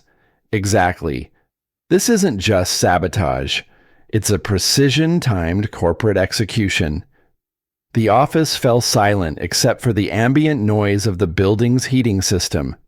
Victoria stared at Donovan's frozen image on the security footage. 30 years of loyalty revealed as 30 years of waiting for the right price. "I need to confront him immediately, suspend him pending investigation, seize his access credentials, lock him out of all systems." Garrett shook his head. "If you do that, he'll know we discovered his plan, and he'll trigger the fail-safes remotely. Better to let him think he's still invisible while we disable his backdoors and build an airtight case." Victoria looked at Raymond, who nodded agreement. "How long do you need?" Garrett checked the diagnostic models. 48 hours to map all his backdoor access points and create patches that close them without alerting him. Then you can move against him with evidence solid enough that Titan's lawyers can't touch us. Do it. Whatever resources you need, you have them. Garrett worked through lunch, through afternoon, through the time when maintenance shift would normally end. At 4:15, he saved his work and began shutting down systems. Raymond appeared in his doorway. "You're leaving?" "We're in the middle of a crisis." "I told you. 4:30 means I walk out regardless of what's happening." But Donovan could trigger his attack tonight. "We need you here, monitoring systems." Garrett met Raymond's eyes with the same absolute certainty he'd shown in the reactor control room. "I have a 9-year-old daughter who needs her Factor VIII injection at 5 p.m. She needs me to help her calculate the dosage and monitor for adverse reactions. That happens whether Donovan burns this building to the ground or not. You'll have to handle the crisis without me until tomorrow morning." He grabbed his jacket and left Raymond standing in the hallway looking simultaneously frustrated and impressed. The drive home took 23 minutes through rush hour traffic. Garrett walked through his apartment door at exactly 4:47 p.m. to find Iris doing homework at the kitchen table. She looked up with a smile that made every compromise worth it. "You're home. I wasn't sure you would be since it's your first real day at the new job. I promised. I keep my promises." They worked through her injection together. Iris drawing Factor VIII into the syringe with hands steadier than most medical professionals. Garrett monitoring the subcutaneous injection site and checking for any signs of reaction. Routine, familiar, the kind of medical choreography that defined their lives. While they made dinner, pasta with vegetables, Iris helping measure ingredients, his phone buzzed with increasingly urgent messages from Victoria. System anomalies detected. Donovan asking questions about access audits. Need your input immediately. Garrett silenced the phone. Whatever Victoria needed could wait until tomorrow. Tonight belonged to helping Iris with math homework and reading another chapter of Charlotte's Web and pretending that the world outside their apartment didn't exist. At 9 p.m., after Iris was asleep, he allowed himself to check messages. 14 from Victoria, 6 from Raymond, 3 from numbers he didn't recognize. The most recent from Victoria, time-stamped 8:47 p.m. Donovan confronted me about the security audit. He knows we're investigating. I need you here now to secure the systems before he does something catastrophic. Garrett stared at the message, then at Iris's closed bedroom door. The pull was familiar. The crisis that required his expertise, the emergency only he could solve, the weight of responsibility that had killed Vanessa 8 years ago. He typed a response. "I'll be there at 8 a.m. tomorrow. Handle it until then." Victoria's reply came in seconds. "By tomorrow it might be too late. I need you now. This is what I'm paying you for." The anger that flared surprised him with its intensity. He called her directly, keeping his voice low to avoid waking Iris. Victoria answered on the first ring. "Garrett, thank God. How fast can you get here?" "I'm not coming tonight." "What?" "We have a corporate saboteur who knows we're onto him. Every minute you wait gives him time to trigger his attack. Then you have 2 choices. Handle it yourself with the engineering team I'm confident is competent enough to monitor systems overnight. Or fire me and find someone willing to abandon their daughter for your emergency." Silence on the other end of the line. Garrett could hear Victoria breathing, could almost feel her recalculating the power dynamics of their relationship.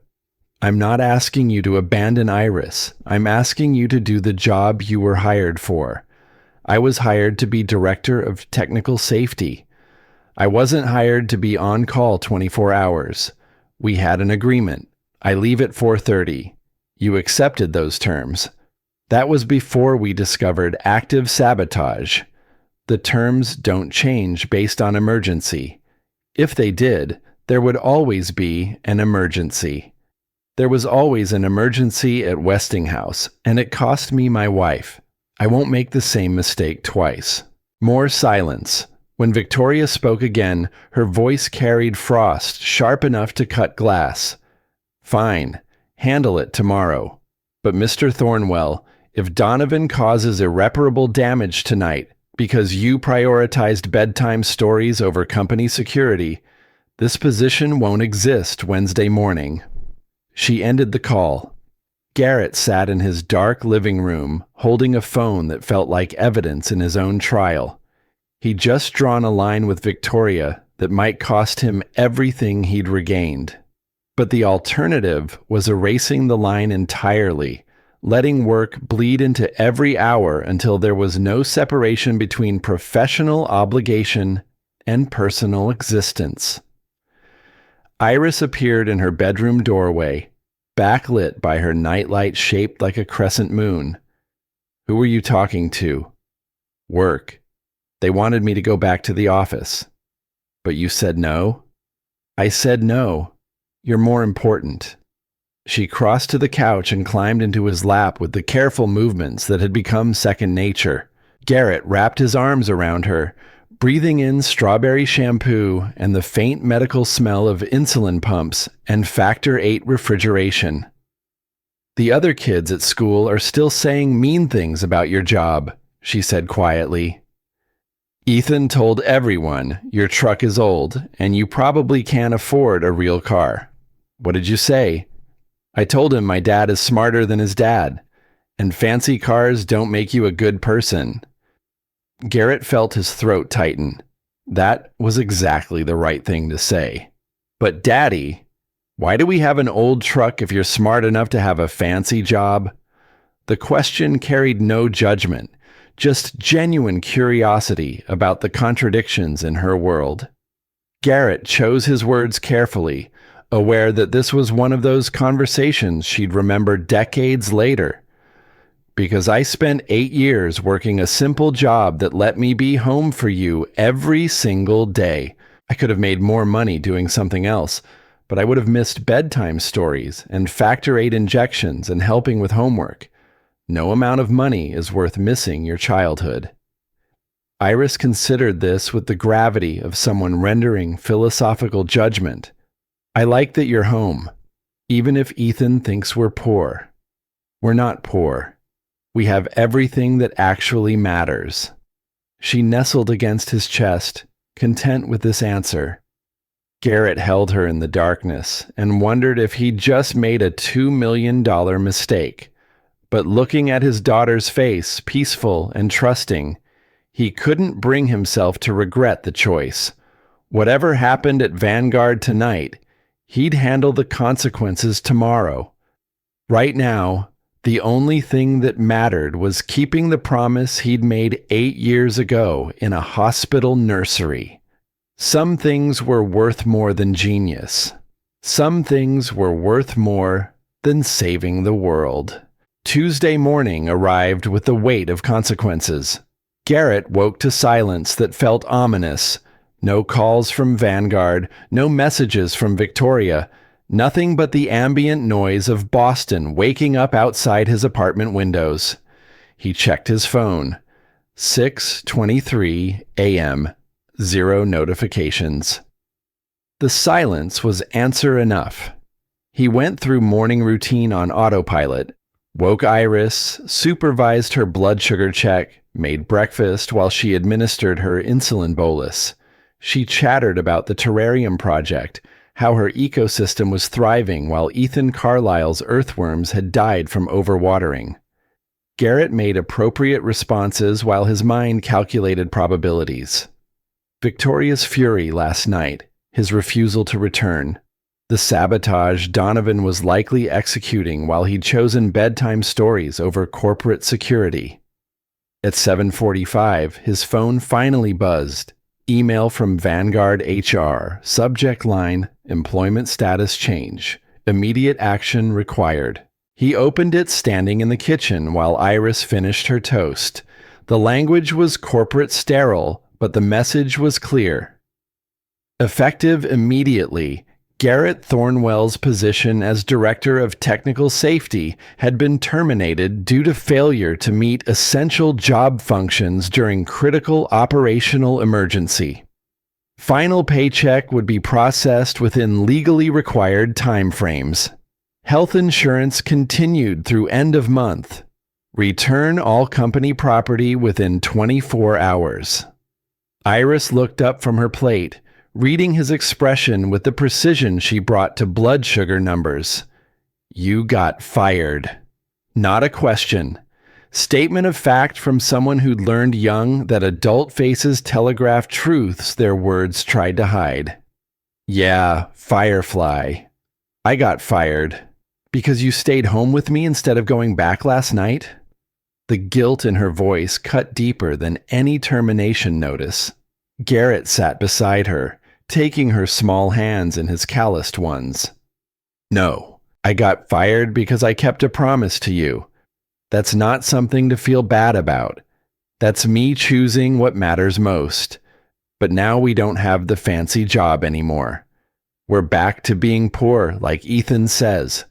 We were never poor. We had enough. We'll still have enough. Empty reassurance, and they both knew it. Garrett's maintenance position was gone, filled the day he'd accepted the director role. His savings account held maybe $4,000 after this month's rent and Iris's medication costs. The Factor 8 alone ran $300 per dose, even with insurance, and insurance was about to evaporate in 3 weeks. He walked Iris to school, trying to project confidence he didn't feel.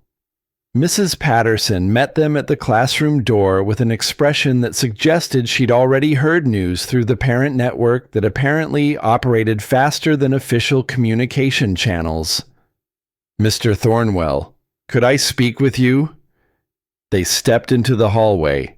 Through the classroom window, Garrett watched Iris join her terrarium group, her smile not quite reaching her eyes. Mrs. Patterson lowered her voice. I heard about Vanguard. I'm sorry.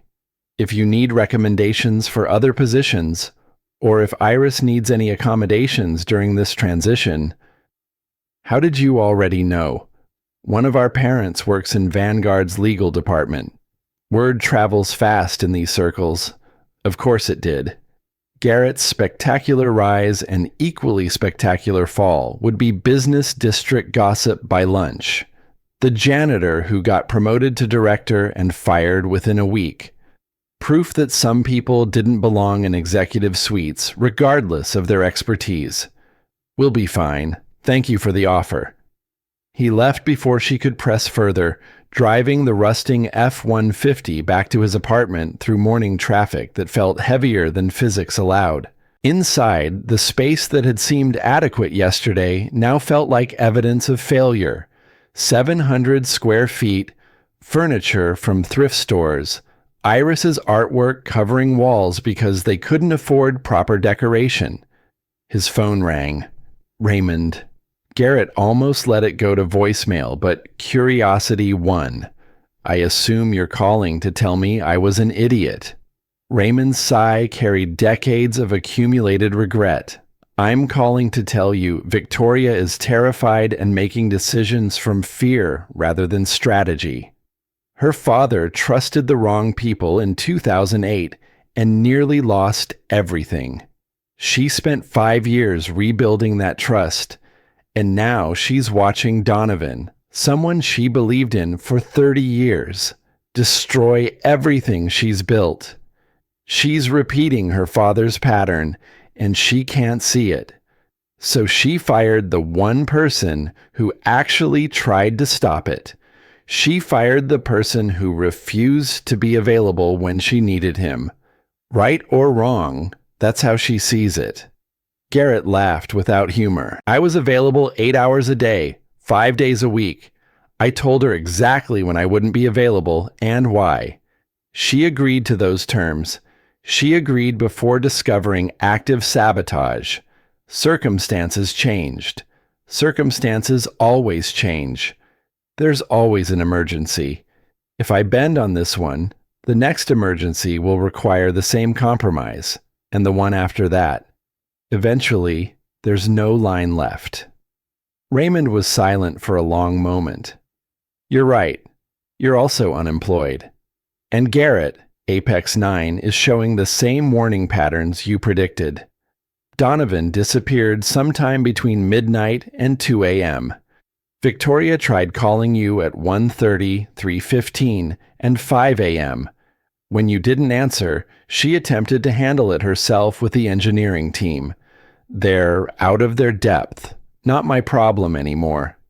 2,000 employees will lose their jobs if Vanguard collapses. Their families, their mortgages, their children's college funds. Is that also not your problem? The words hit like accusation and truth simultaneously. Garrett thought about the maintenance workers he'd known for 8 years, people with families and medical bills and lives as complicated as his own. He thought about Victoria standing in the reactor control room, betting everything on his expertise, offering him a position that respected both his skill and his boundaries. He thought about Iris crying in a school bathroom because her father cleaned floors. I can't save everyone, Raymond. I tried that for 15 years, and it cost me my wife.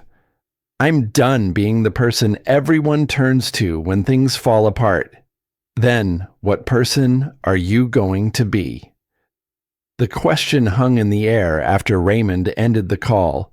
Garrett sat in his living room, surrounded by Iris's artwork, houses with families inside, suns that never set, futures drawn in crayon by a child who believed her father could fix anything. His phone buzzed with incoming news alert. He almost ignored it, but the headline caught his eye. Vanguard Energy Reactor experiences critical failure. Federal inspection. Jeopardized. The article was sparse on technical details but heavy on implications. Apex 9 showing multiple system failures. Federal inspectors arriving for 90-day compliance review. Contract potentially void if systems don't achieve stability within 48 hours. Stock price already dropping in pre-market trading. Garrett read it twice, then threw the phone across the room where it hit the couch and bounced onto carpet. He'd warned them, mapped Donovan's back doors, explained the attack pattern, provided everything they needed to prevent exactly this scenario. And Victoria had fired him for refusing to sacrifice his daughter to corporate emergency. Let it burn. The thought came with vicious satisfaction that lasted maybe 30 seconds before guilt replaced it. 2,000 people didn't deserve to lose jobs because Victoria made bad decisions. The maintenance workers who'd been his colleagues for 8 years, the cafeteria staff, security guards, administrative assistants, none of them had any control over executive drama. His apartment buzzer rang. Garrett checked the intercom camera, expecting landlord or delivery driver. Instead, Victoria Brennan stood on his front steps wearing yesterday's suit and an expression that suggested she hadn't slept. He considered not answering. Let her stand there until she gave up and left. But curiosity about what could bring a CEO to a North End apartment building at 9 a.m. on a Tuesday made him buzz her up. She climbed 2 flights of stairs, looking increasingly out of place with each step. Designer heels on worn carpet, expensive briefcase against graffitied walls. When she reached his door, Garrett could see the exhaustion beneath her makeup, the fear she was trying to hide behind executive composure. "Can I come in?" He stepped aside. Victoria entered his small apartment, and her presence made the space feel even smaller, like bringing industrial machinery into a studio apartment. Everything suddenly reorganized around her gravity. She looked at Iris's drawings covering the walls, the medical supplies organized on kitchen counter, the framed photograph of Vanessa holding newborn Iris. When she spoke, her voice lacked the steel that usually defined it. I made a mistake firing you. Multiple mistakes. But firing me was certainly one of them. Victoria's jaw tightened, but she didn't take the bait. Apex 9 is collapsing exactly as you predicted. 7 cascading failures since midnight. Donovan vanished. Security found his laptop wiped and office cleared out by 1 a.m. The engineering team has been trying to stabilize systems for 8 hours with 0 success. Federal inspectors arrive at noon. If we fail this review, the contract voids, and Titan Energy will acquire us in hostile takeover before Friday. She paused, and Garrett saw her armor crack. I need you, not as an employee, as someone who gives a damn whether 2,000 people keep their jobs. I know I violated our agreement. I know I proved I'm exactly the kind of executive who demands sacrifice without respecting boundaries. But those workers didn't make my mistakes. They don't deserve to pay for my failure. Garrett looked at Vanessa's photograph. What would she think of this moment? The corporate crisis, the CEO begging for help, the choice between principle and pragmatism. Even if I wanted to help, I can't. You fired me. I have no access credentials, no authority, no legal standing to touch Vanguard systems. I'll reinstate you immediately. Full position, full authority, written guarantee that 4:30 departure is absolute. I'll put it in a contract so airtight my lawyers will have nightmares. And when the next crisis hits at midnight, when Donovan or someone like him creates another emergency that requires immediate response, then I handle it myself or accept the consequences. Garrett, I'm not asking you to sacrifice your daughter. I'm asking you to help me save jobs for 2,000 other fathers and mothers. After that, you can walk away, and I won't stop you. Before Garrett could respond, his phone rang. Unknown number with a 617 area code. Boston area, possibly hospital. He answered with the reflexive fear of any parent whose child had chronic illness. Mr. Thornwell, this is Beth Carmichael from Specialty Pharmacy Services. I'm calling about Iris's Factor 8 order scheduled for delivery today. His stomach dropped. There's a problem with the shipment. Our primary supplier in Switzerland experienced manufacturing delays. We're showing estimated delivery pushed to Friday at earliest, possibly Monday depending on European logistics. That's not acceptable. Iris needs Factor 8 every 48 hours. She's due for injection tomorrow at 5 p.m. I understand, sir. We're working with our backup supplier, but they're showing limited inventory. I can route emergency supply from Mass General Hospital Pharmacy, but they only have enough for 1 dose, and it's reserved for their own emergency cases. So, what are you telling me? I'm telling you that unless the Swiss shipment arrives earlier than expected, Iris may need to go 24 to 48 hours past her scheduled injection. For a patient with severe hemophilia type A, that carries risks of spontaneous bleeding, but if she avoids physical activity and you monitor carefully, 48 hours past schedule means she goes 4 full days without clotting factor. That's not monitoring carefully. That's gambling with internal hemorrhage. Mr. Thornwell, I'm very sorry. This is an unprecedented supply chain failure. We're doing everything possible to expedite. He ended the call and stood frozen in his kitchen while Victoria watched with dawning comprehension. Your daughter's medication, not a question. Garrett couldn't form words around the fear constricting his throat. 4 days without Factor 8 meant Iris bruised if someone touched her too firmly.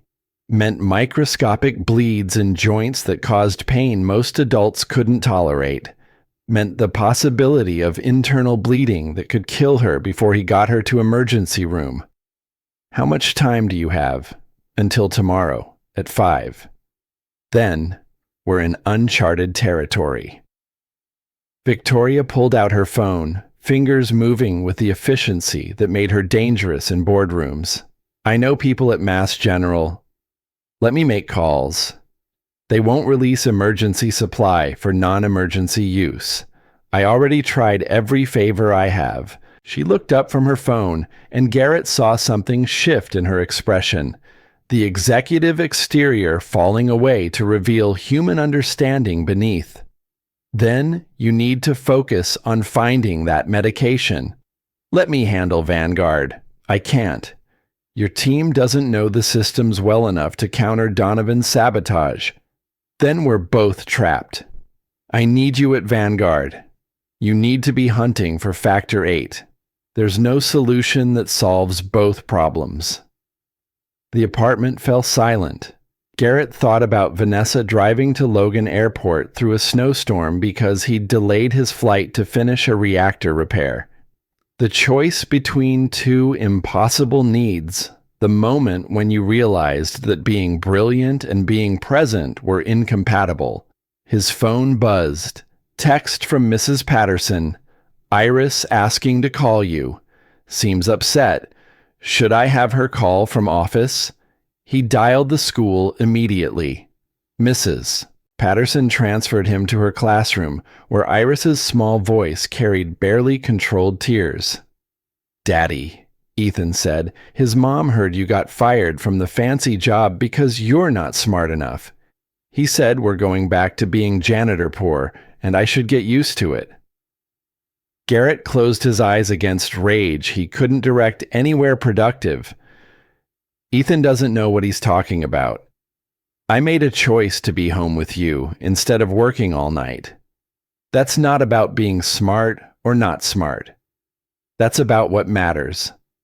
But now we don't have money for my medicine. I heard you on the phone talking about the pharmacy. 9 years old, and she understood supply chains, insurance coverage, the mathematics of chronic illness. Garrett hated that she had to be this aware, this calculating about her own survival. We'll figure it out. We always do.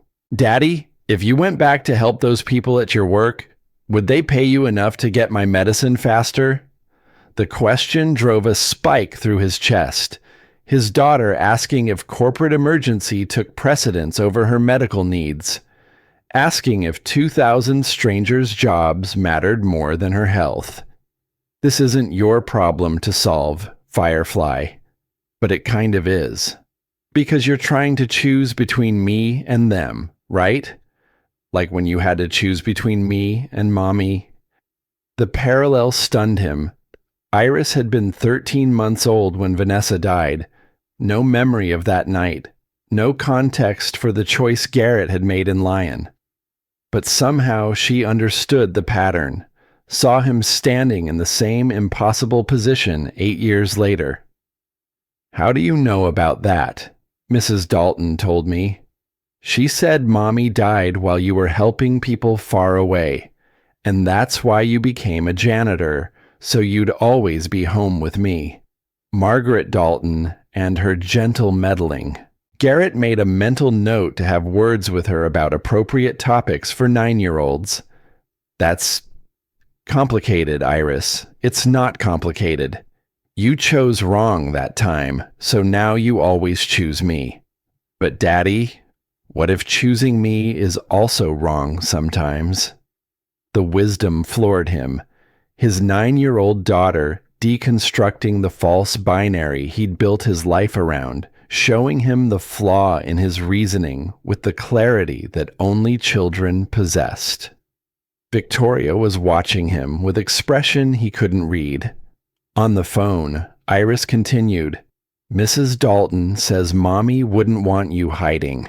She says Mommy loved that you saved people, and being scared to do it again is like saying Mommy was wrong to love that part of you.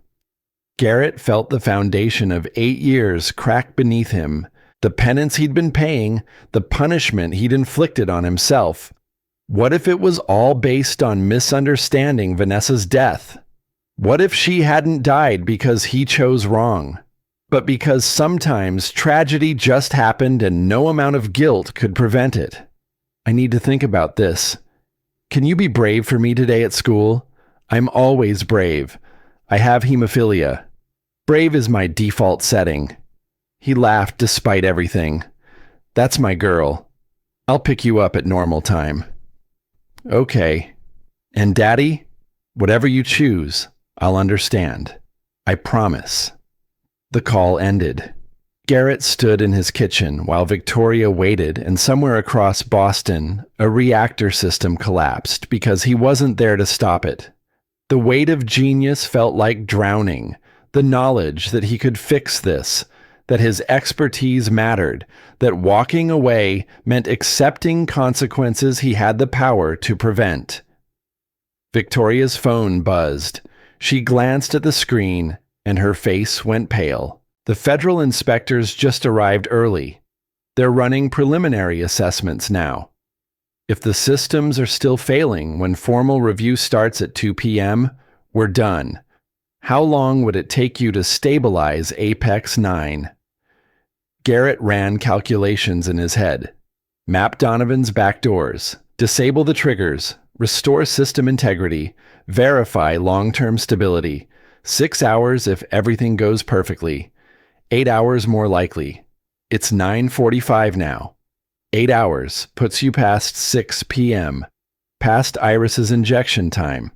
I know, so you're back to the same choice. Your daughter or 2,000 jobs. Not 2,000 jobs. 2,000 families. Kids like Iris, whose parents need stable income for medical bills and rent, and the 1,000 small costs that define survival. Maintenance workers who'd been kind to him for 8 years, treating the quiet janitor with respect most executives never showed. And somewhere in his memory, Vanessa's voice from a conversation 3 months before she died. Your gift isn't just yours, Garrett. When you can do something no one else can, choosing not to do it has consequences too.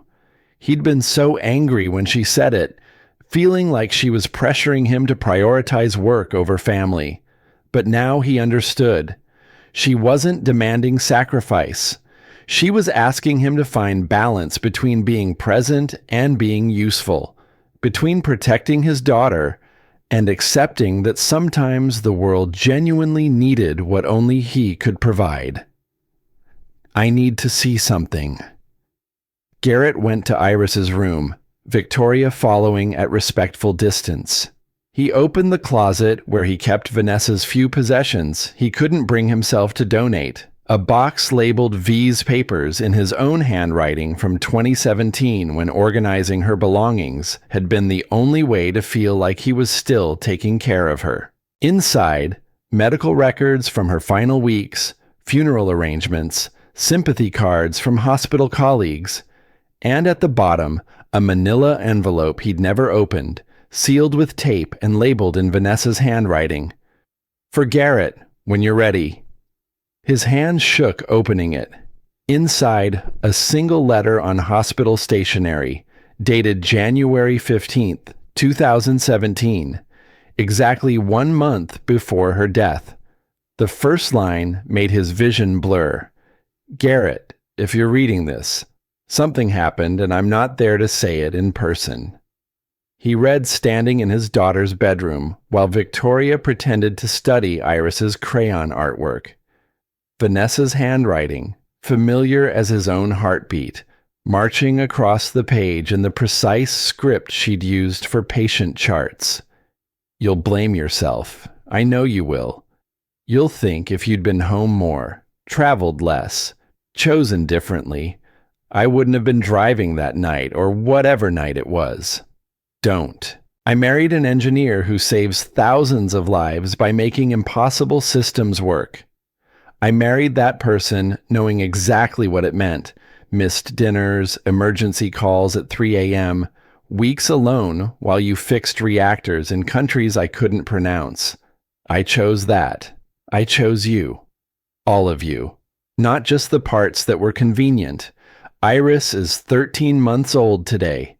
She smiled at your photo this morning, the one from Lion where you're covered in reactor grease and grinning like you just solved world hunger. She loves that photo. She loves you.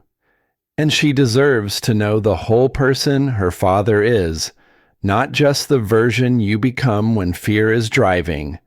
You'll want to quit. You'll think raising her alone means hiding from everything that made you brilliant. But your genius isn't just in fixing machines.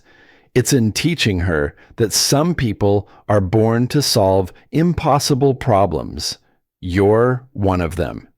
Teach her that. Find the balance I couldn't give you. Be her father. Watch every dance recital. Know her friends' names. Show up for the small moments that build a childhood. But don't stop being who you are. Don't make my death the excuse to waste the gift that saves thousands. The world needs Garrett Thornwell, the engineer. Iris needs Garrett Thornwell, the dad. She deserves both. Give her both. I love you. I forgive you. Now forgive yourself. The signature was shaky, written by someone whose hands were already failing.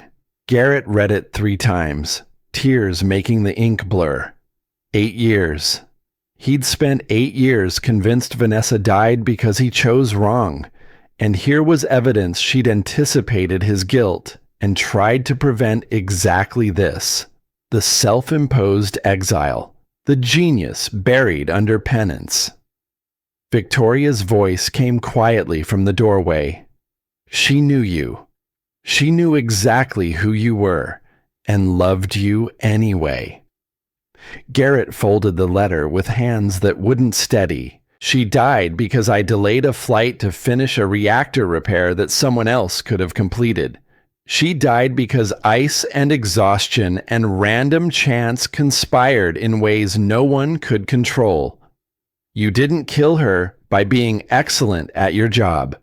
You lost her to circumstances that would have happened regardless.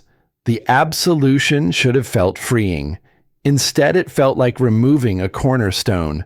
The guilt that had supported 8 years of choices suddenly revealed as unnecessary.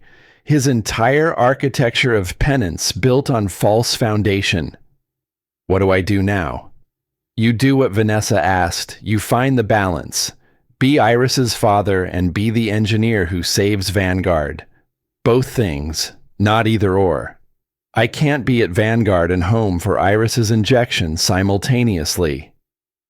Victoria pulled out her phone again. You said the emergency supply at Mass General is reserved for hospital use only. What if Iris becomes a hospital patient, admitted for hemophilia management, factor 8 administered under direct medical supervision?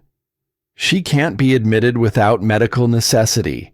Insurance won't cover, I'll cover it. Personal funds, not company money. Best specialists at Mass General, private room, whatever she needs. She gets her injection on schedule under proper medical care while you stabilize Apex 9. Then you're done. You walk away, and this time I won't ask you back. It was manipulation. Corporate executives solving problems by throwing money at them, buying Garrett's compliance by eliminating the obstacle he couldn't remove himself. He should refuse on principle. Iris's voice echoed in his memory. Whatever you choose, I'll understand. His daughter giving him permission to choose the world over her, trusting him to know when that choice was right. 9 years old and braver than most adults, offering him the absolution he'd refused to take from Vanessa's letter. Garrett looked at Victoria. If I do this, when I do this, it's the last time. After Apex 9 is stable, I'm done. I don't want executive positions or consulting contracts or any arrangement that puts me back in this situation. Understood. And you arrange everything for Iris immediately. Admission to Mass General within 2 hours. Pediatric hematology team on standby. Factor 8 guaranteed and administered exactly on schedule tomorrow at 5 p.m.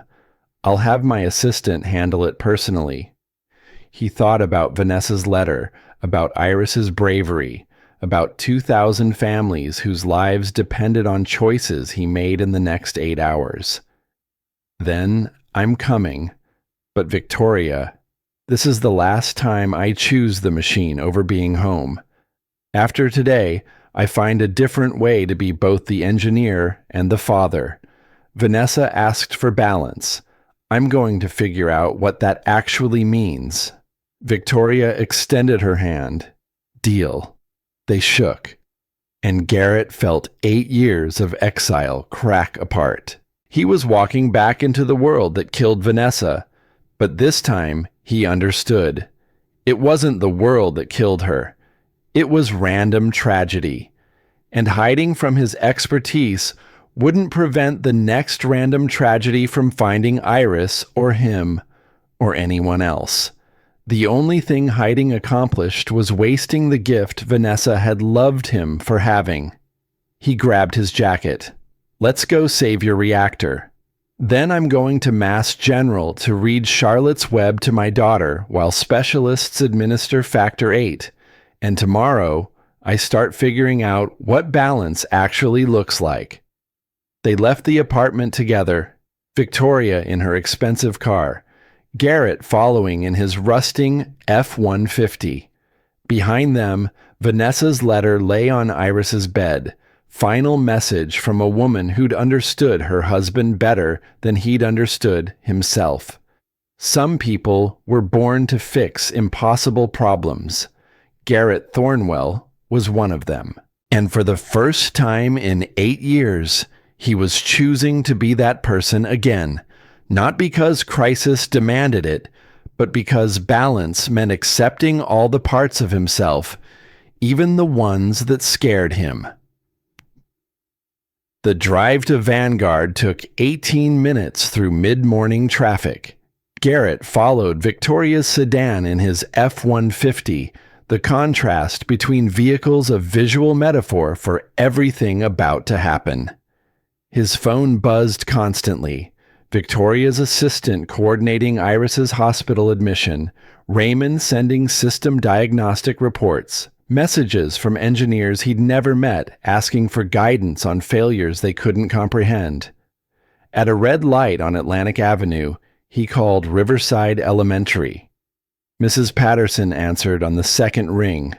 Mr. Thornwell, is everything all right? I need you to pull Iris from class. Tell her I'm arranging something important for her medicine, and a driver will pick her up in 30 minutes to take her to Mass General Hospital. It's not an emergency.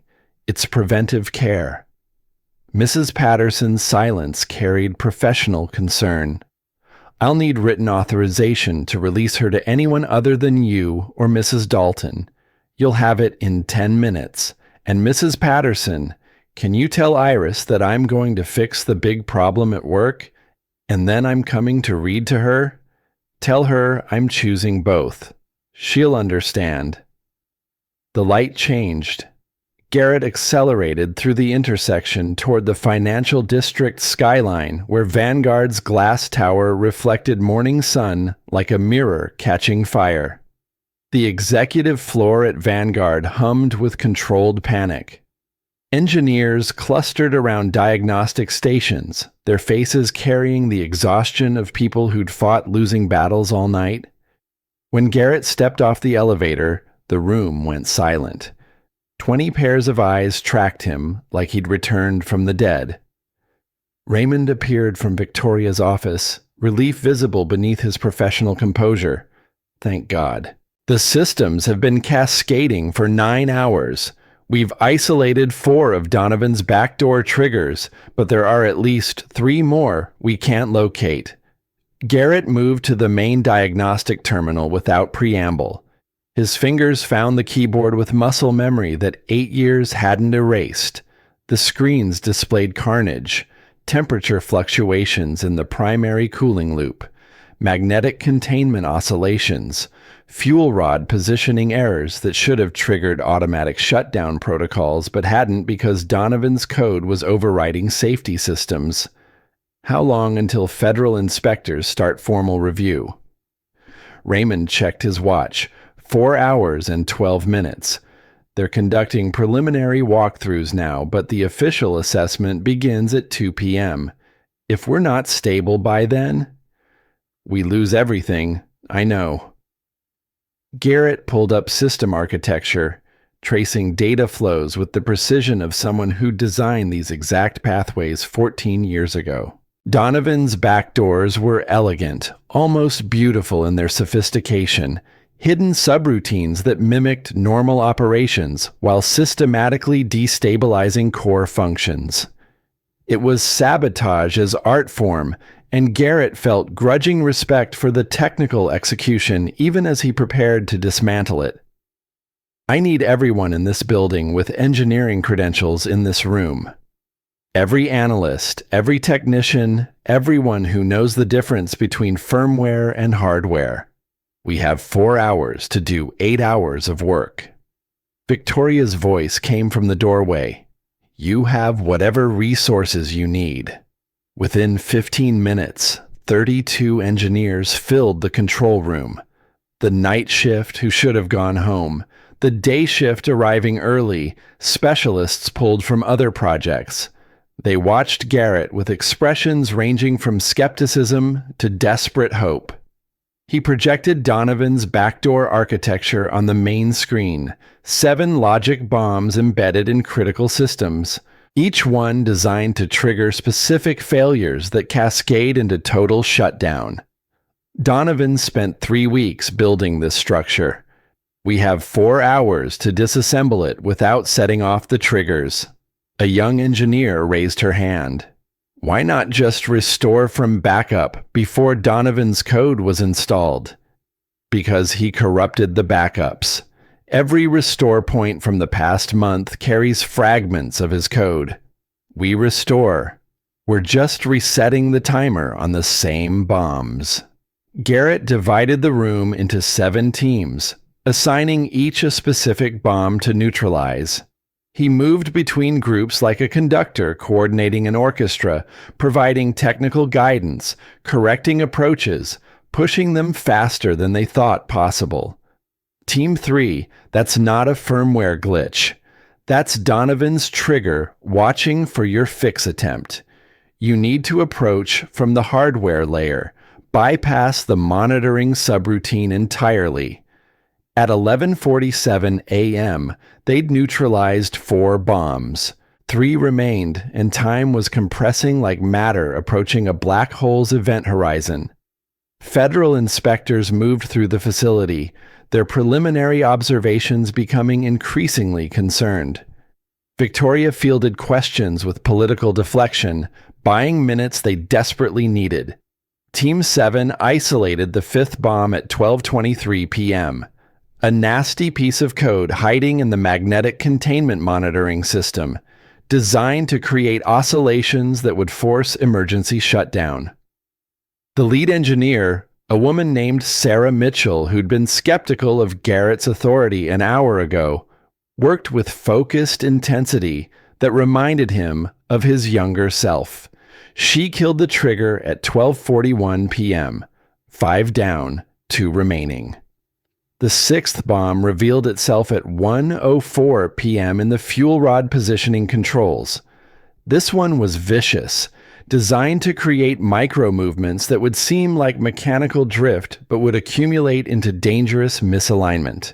Garrett took this one himself, hands flying across the keyboard while 30 engineers watched in silence. He found the kill switch at 1:28 p.m., executed the disable sequence, and watched the diagnostic screen confirm termination. 6 bombs neutralized. 1 remained, and they couldn't find it. Garrett ran analysis after analysis, tracing every data pathway, examining every subroutine. The 7th bomb was ghost code, invisible to standard diagnostics. Time crawled toward 2 p.m. while the federal inspectors gathered in the observation room, preparing to begin formal assessment. Raymond appeared at his shoulder. "We're out of time. Inspectors start in 11 minutes. Then we fail the review with 6 out of 7 bombs disabled. Better than 0, but not good enough." Garrett closed his eyes, letting the sound of the facility wash over him. Cooling fans, diagnostic stations, the subtle hum of the reactor itself.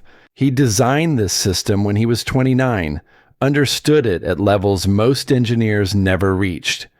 Where would he hide a bomb he wanted no one to find? His eyes snapped open. The radiation shielding monitors. Nobody checks those manually because they're passive safety systems. Donovan embedded the final trigger in equipment that only reports failures, never gets actively queried. He pulled up the shielding diagnostic panel, data that typically ran in background obscurity. There, buried in monitoring code that should have been simple status reporting, was Donovan's masterpiece. A logic bomb set to trigger at exactly 2:15 p.m., 15 minutes after inspectors started formal review. It would create false radiation readings that would force immediate evacuation and permanent shutdown pending investigation.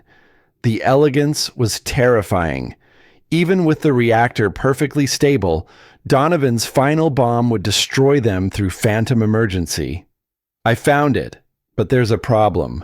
Victoria appeared beside him. "What kind of problem?" "The only way to disable it is physical access to the core shielding interface. That equipment is inside the radiation containment zone. Normally, we'd shut down the reactor first, wait for radiation levels to drop, then send in a team with proper protection. We can't shut down. The inspectors are watching every system.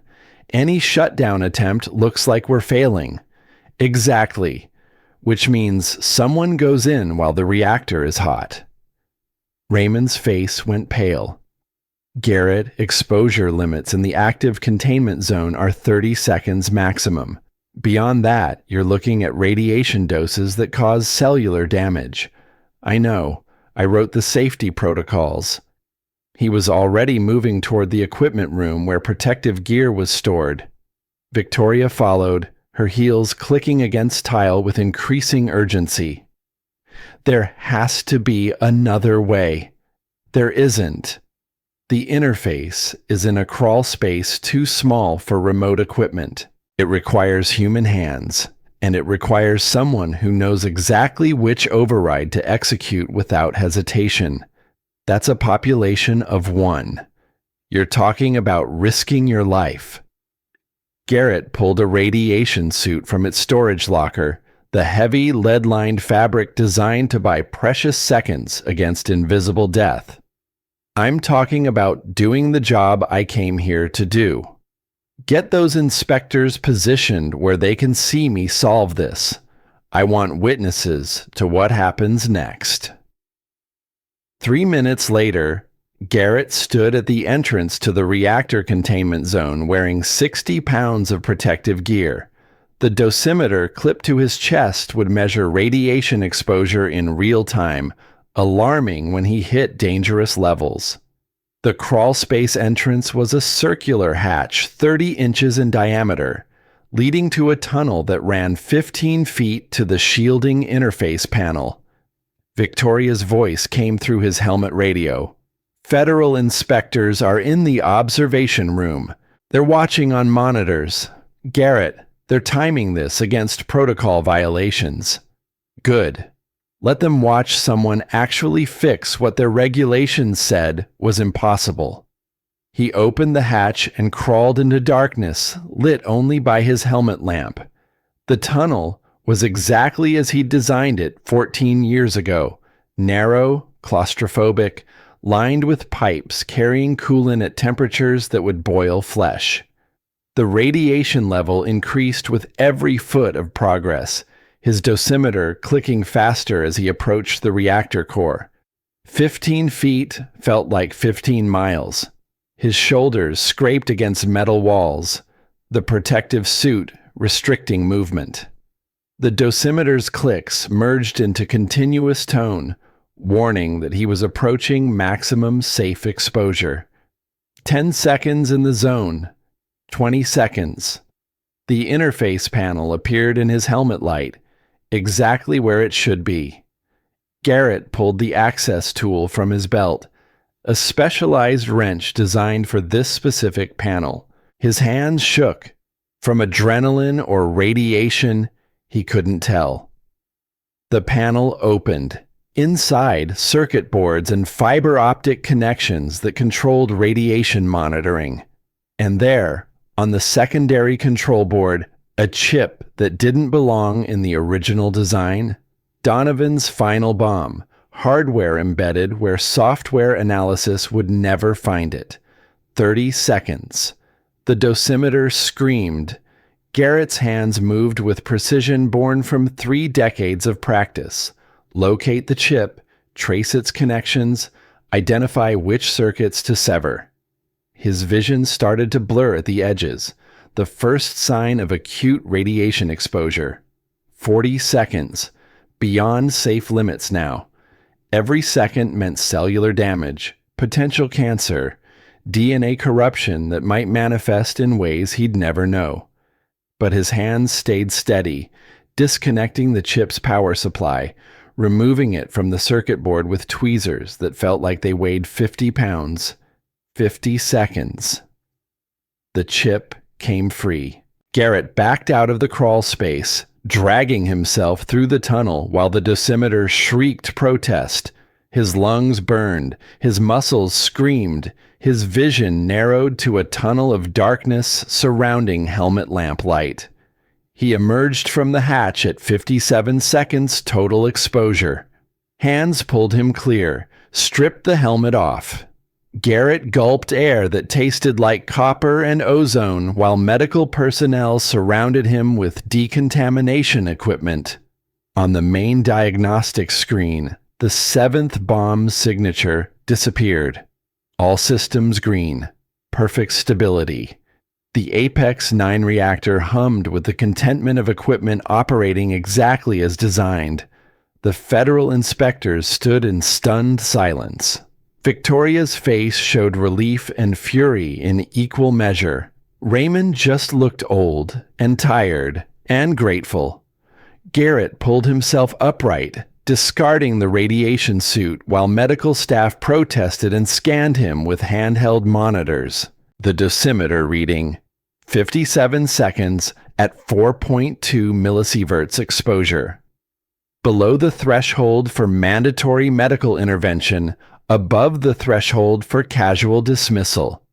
He'd gambled and won, but it had been closer than anyone would ever know. The lead federal inspector, a stern woman in her 50s named Dr. Patricia Alvarez, descended from the observation platform. She studied Garrett with the expression of someone recalibrating their entire understanding of what was possible. Mr. Thornwell, that was either the most brilliant reactor repair I've witnessed in 30 years of nuclear safety inspection, or the most reckless violation of radiation protocols I've ever seen. Garrett met her eyes. It was both. But the reactor is stable, and 2,000 people keep their jobs. Sometimes brilliance and recklessness occupy the same space. Dr. Alvarez consulted her tablet, reviewing data her team had collected during the repair sequence. Our preliminary assessment shows all systems operating at 103% of design specifications. Magnetic containment stable, coolant flow optimal, radiation shielding performing above baseline. Against my better judgment regarding your methodology, I'm prepared to certify this facility as compliant with federal safety standards. Victoria's relief was audible. The assembled engineers erupted in celebration that quickly died when Dr. Alvarez raised her hand. However, I'm also filing a formal inquiry into how 7 sophisticated logic bombs were installed by a senior engineer with 30 years of trusted access. Your security protocols failed catastrophically, Ms. Brennan. We'll be investigating that separately. Understood. We welcome full investigation. Dr. Alvarez's team conducted final verification checks while Garrett stood apart from the celebration, checking his phone. Message from Victoria's assistant. Iris admitted to Mass General Pediatric Unit, stable condition, Factor 8 scheduled for 5 p.m. as requested. Private room 4, West 12. He checked his watch. 2:47 p.m. 2 hours and 13 minutes until Iris's injection. Enough time to verify long-term system stability and still make it to the hospital. Victoria approached with an expression he'd never seen, something approaching awe mixed with concern. The medical team wants you in observation for radiation exposure monitoring. I'm fine. Dosimeter reading was below intervention threshold. You crawled into an active radiation zone and disabled a bomb with 57 seconds of exposure.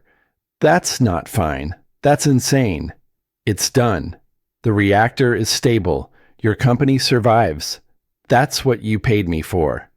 I paid you to be Director of Technical Safety, not to martyr yourself in the containment zone. Before Garrett could respond, his phone rang. Unknown number with a 202 area code. Washington, D.C. He answered, expecting federal bureaucrat following up on the inspection. Instead, a voice that carried the weight of institutional authority.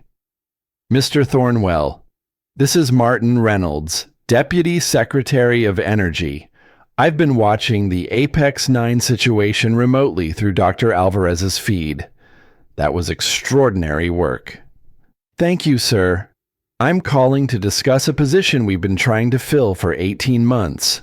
Director of National Reactor Safety Program, overseeing safety protocols for all civilian nuclear facilities in the United States. Your performance today suggests you're exactly the person we need. The offer hung in the air like radiation, invisible but impossible to ignore. Garrett thought about Vanessa's letter, about finding balance, about Iris waiting at Mass General, expecting her father to show up for the reading she'd been promised. Mr. Reynolds, I appreciate the offer, but I have a 4 p.m. daily deadline that's non-negotiable. If your position can accommodate that constraint, we can discuss details. If not, I'm not your candidate. Silence on the other end. Garrett could almost hear bureaucratic calculations. How badly did they need him versus how much flexibility federal employment could tolerate? That's highly unusual. But given your demonstrated expertise, I think we can structure something around those parameters. Can we schedule a formal discussion? After I read Charlotte's Web to my daughter in the hospital, she's waiting for me. He ended the call and looked at Victoria, who'd heard the entire exchange. The Deputy Secretary of Energy just offered me a federal position, and I told him it comes second to bedtime stories. Pretty sure that's career suicide. Victoria's smile was genuine for the first time since he'd met her. Or it's exactly the kind of priority that makes you trustworthy with national infrastructure. Garrett, you saved Vanguard. You can name your terms for whatever comes next. What comes next is me going to Mass General to be with Iris. After that, I figure out what balance actually looks like. Maybe that includes consulting for you occasionally. Maybe it includes federal oversight work. But it definitely includes being home by 4:30 every day and never missing another Factor 8 injection. Raymond appeared with a folder that looked official. Before you leave, there's something from the National Academy of Engineering. They've been trying to deliver this to you for 8 years, but you disappeared from the registry. Inside the folder, a medal on blue ribbon, accompanied by certificates signed by people whose names Garrett recognized from his academic past. The National Medal of Technology and Innovation, awarded for contributions to nuclear safety systems that had prevented catastrophic failures worldwide. The ceremony was scheduled for 2017, Raymond said quietly. You'd already resigned from Westinghouse. They couldn't find you to present it. Garrett held the medal, feeling its weight. Recognition for work he'd done before grief rewrote his life. Before he'd understood that genius came with prices he wasn't always willing to pay. He handed it back to Raymond. Keep it for me. Right now, I need to go read to my daughter about a spider and a pig, and why saying goodbye doesn't mean we stop loving. He left Vanguard's executive floor at 3:18 p.m., drove his rusting F-150 through Boston traffic, and arrived at Mass General at 4:02 p.m.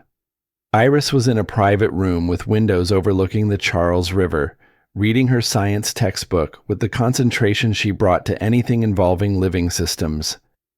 When she saw him in the doorway, her face transformed into pure joy. You fixed it. Mrs. Patterson said you were going to choose both, and you did. Garrett sat on the edge of her hospital bed, pulling her close. I chose both because you taught me I could. Now, where did we leave off in Charlotte's Web? I think Wilbur was about to learn something important about friendship. At exactly 5 p.m., a pediatric hematology specialist entered to administer Iris's Factor VIII injection. Garrett supervised with the practiced eye of someone who'd done this hundreds of times, watching for any sign of adverse reaction while his daughter demonstrated the bravery that made most adults look cowardly by comparison. When it was finished, Iris settled against him, and he read about Wilbur and Charlotte and the words that saved a life. Outside the hospital windows, Boston Harbor reflected sunset colors, while a reactor across the city hummed with perfect stability. Balance, Garrett thought, might just mean showing up for both, the moments when the world needed his expertise, and the moments when his daughter simply needed him present. He could do both. Vanessa had always known he could. Now he just had to believe it himself. 3 days later, Iris was discharged from Mass General with perfect blood work and a Factor VIII supply secured through insurance Victoria had somehow convinced to expedite. Garrett carried his daughter's overnight bag down hospital corridors that smelled of antiseptic and hope, aware that everything had changed in the 96 hours since he'd walked into Vanguard's reactor control room. The media had turned his radiation zone repair into viral footage. Engineering forums dissected his technique. LinkedIn showed 847 connection requests from people who wanted proximity to the janitor-turned-hero narrative. He ignored all of it. What mattered was the quiet evening in their North End apartment, Iris at the kitchen table finishing her terrarium observation journal while Garrett made spaghetti the way Vanessa used to, fresh basil, garlic that filled the small space with warmth. His phone rang. Victoria. Donovan was arrested at Logan Airport 30 minutes ago. FBI intercepted him before he could board a flight to Shanghai. They found encrypted communications with Titan Energy executives, wire transfers, everything. Federal charges, corporate espionage, sabotage of critical infrastructure, conspiracy to defraud. Garrett stirred pasta sauce, watching Iris carefully draw isopods in her journal. How long? Federal prosecutor is talking 20 to 30 years.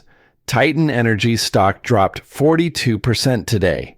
SEC opened investigations into their entire executive board. 30 years of loyalty ending in handcuffs in a federal prison cell. Garrett should have felt vindicated. Instead, he just felt tired. He made his choices, Victoria. We all do. At school the following Monday, Mrs. Patterson requested a meeting. Garrett arrived expecting more bad news about Ethan's bullying, but found something entirely different. The 4th grade classroom had reorganized around Iris's terrarium project. Mrs. Patterson had turned it into a class-wide ecosystem study, with Iris as the student expert teaching others about balance and interdependence. Ethan asked if he could work with Iris on expanding the project. Mrs. Patterson explained. He brought in research about mycorrhizal networks, fungi that connect tree roots underground. His father helped him prepare a presentation about how systems that seem separate are actually interconnected. That afternoon, Garrett watched through the classroom window as Ethan and Iris collaborated over soil samples and measurement charts. The boy who'd mocked her father's work now listened intently as she explained nitrogen cycles. After school, Dr. Marcus Carlisle, Ethan's neurosurgeon father, approached Garrett in the parking lot. "I owe you an apology," Carlisle said, extending his hand. "I've spent 20 years believing that prestigious degrees and complicated surgeries made me valuable. Then I watched you save 2,000 jobs with a cleaning rag and 60 seconds of radiation exposure. I told Ethan that real intelligence isn't about credentials. It's about solving problems nobody else can solve." Garrett shook his hand. "You save lives every day in an operating room. That's intelligence too. Different application, same principle." "Maybe. But I've never had to choose between my career and my family the way you do every day at 4:30. That's a different kind of courage." As they parted, Garrett saw Iris and Ethan saying goodbye at the school gate, not friends yet, but no longer enemies. Small victories built slowly, like ecosystems finding balance. That evening, Garrett knocked on Margaret Dalton's door with a gift. A framed photograph of Iris holding her terrarium at the science fair, first place ribbon visible. "For 8 years, you've been the backup I needed to be the father I wanted to be," he said as Margaret invited him in for tea. "Every late pickup, every emergency, every time I called at the last minute, you showed up. I never properly thanked you." Margaret, at 73, had the kind of wisdom that came from raising 3 children through their own crises. She set out her good china, the set reserved for important conversations. "Garrett, I watched my husband work himself to death trying to provide for our family. 60-hour weeks, missed birthdays, constant stress. When he died at 58, I realized he'd sacrificed presence for provision and lost both." She poured tea with hands steadier than most people half her age. "When you showed up 8 years ago with that baby and those haunted eyes, I saw a man trying not to make the same mistake. Did I succeed? You're here at 7 p.m. on a Tuesday having tea instead of working late at some reactor facility." Iris knows her father's voice, his hands, his love. You succeeded.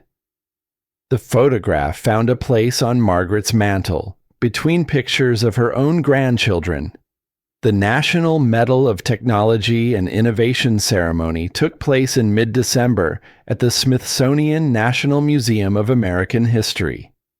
Garrett stood backstage in a rented suit that fit better than anything he'd owned in 8 years, watching through a gap in the curtain as dignitaries filled the auditorium. Iris sat in the front row, wearing a navy dress Victoria had helped her pick out. Next to her, Raymond, Victoria, and, unexpectedly, Margaret Dalton, who'd never attended a formal event in Washington but wasn't about to miss this. The Deputy Secretary of Energy's introduction lasted 5 minutes, detailing contributions Garrett barely remembered. Safety protocols preventing meltdown scenarios in 12 international facilities, revolutionary approaches to fail-safe design, the London grid crisis of 2013, the whisperer who heard what machines needed before they failed. When they called his name, Garrett walked on stage to applause that felt like it belonged to someone else. The medal was heavier than he'd expected, the ribbon around his neck a weight he hadn't sought.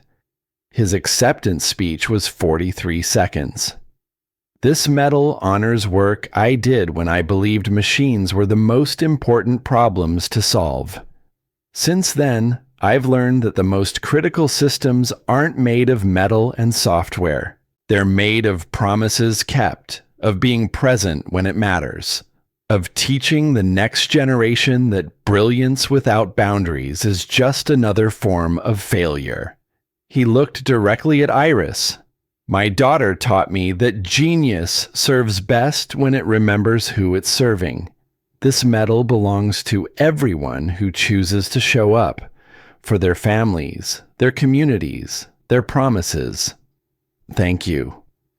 The applause was louder this time, but what Garrett remembered afterward was Iris's face, not impressed by the ceremony or the dignitaries, just proud of her father for saying what he meant and meaning what he said.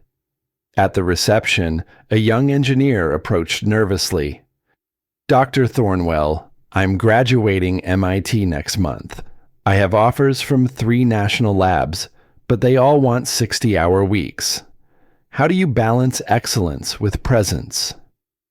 Garrett thought about Vanessa's letter, about 8 years of hiding, about Iris waiting in hospital rooms and school hallways. You don't balance them. You integrate them. Excellence isn't about hours worked. It's about problems solved when you're there. Presence isn't about quantity of time. It's about quality of attention. Do work that matters when you're working. Be fully present when you're home. And know the difference. The engineer wrote it down like gospel. Saturday morning, Garrett drove to Mount Auburn Cemetery with Iris. They hadn't visited Vanessa's grave since the anniversary in February. Not from avoidance, but because Garrett had finally stopped needing to apologize to stone and earth. Iris placed fresh flowers, white roses, Vanessa's favorite.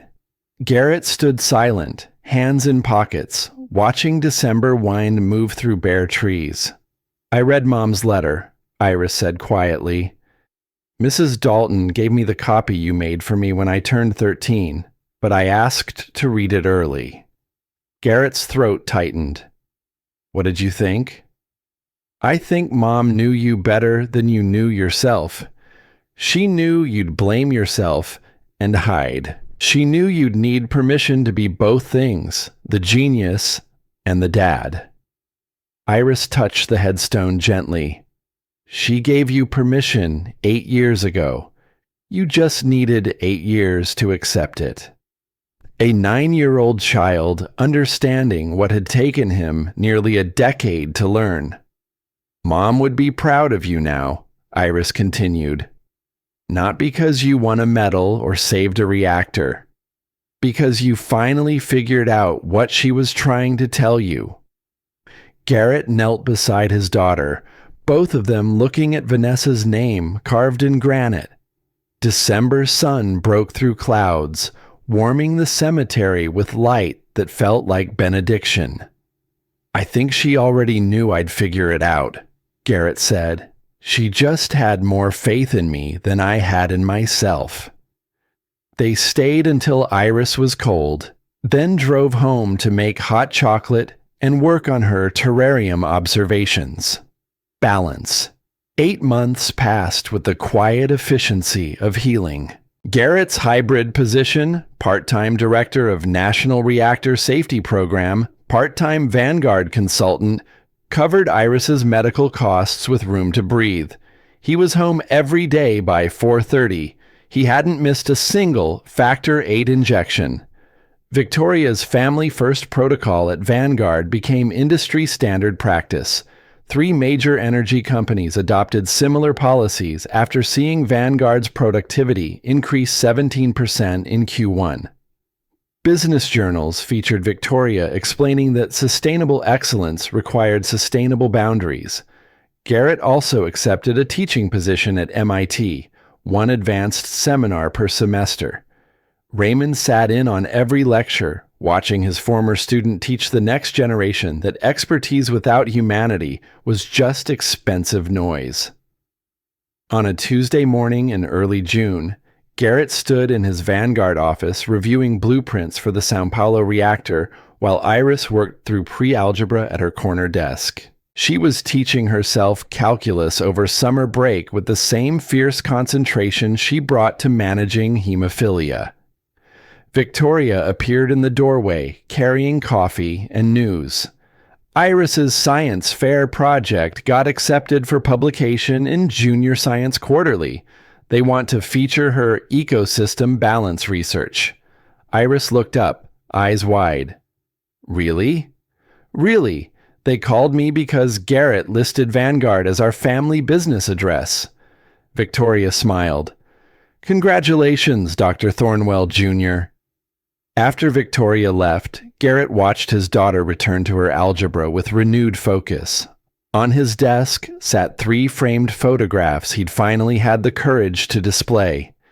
Vanessa holding infant Iris, her face radiant with joy that transcended exhaustion.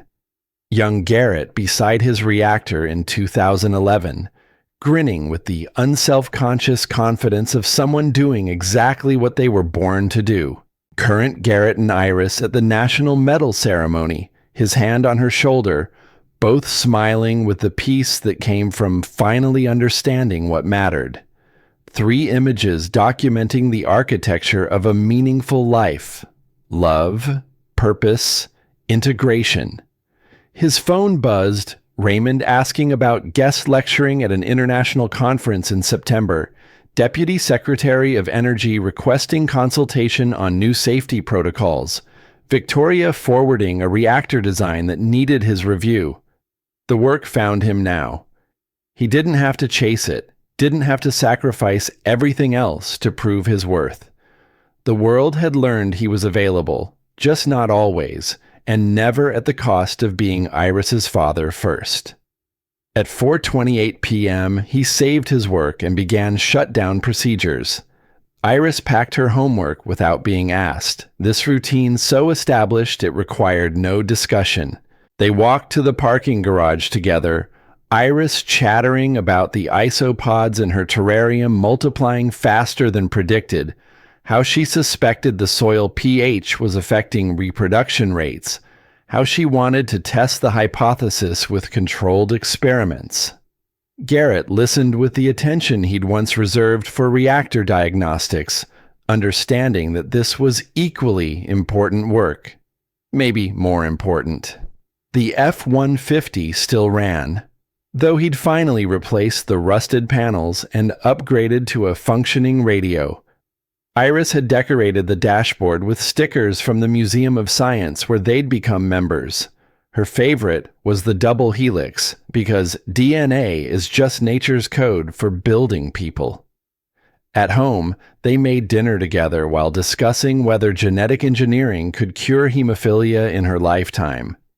Iris argued yes, with confidence that reminded Garrett of Vanessa. After dinner, she administered her evening insulin with practiced efficiency, then settled at the kitchen table for homework, while Garrett reviewed reactor schematics at his laptop. At 8 p.m., Garrett closed his computer.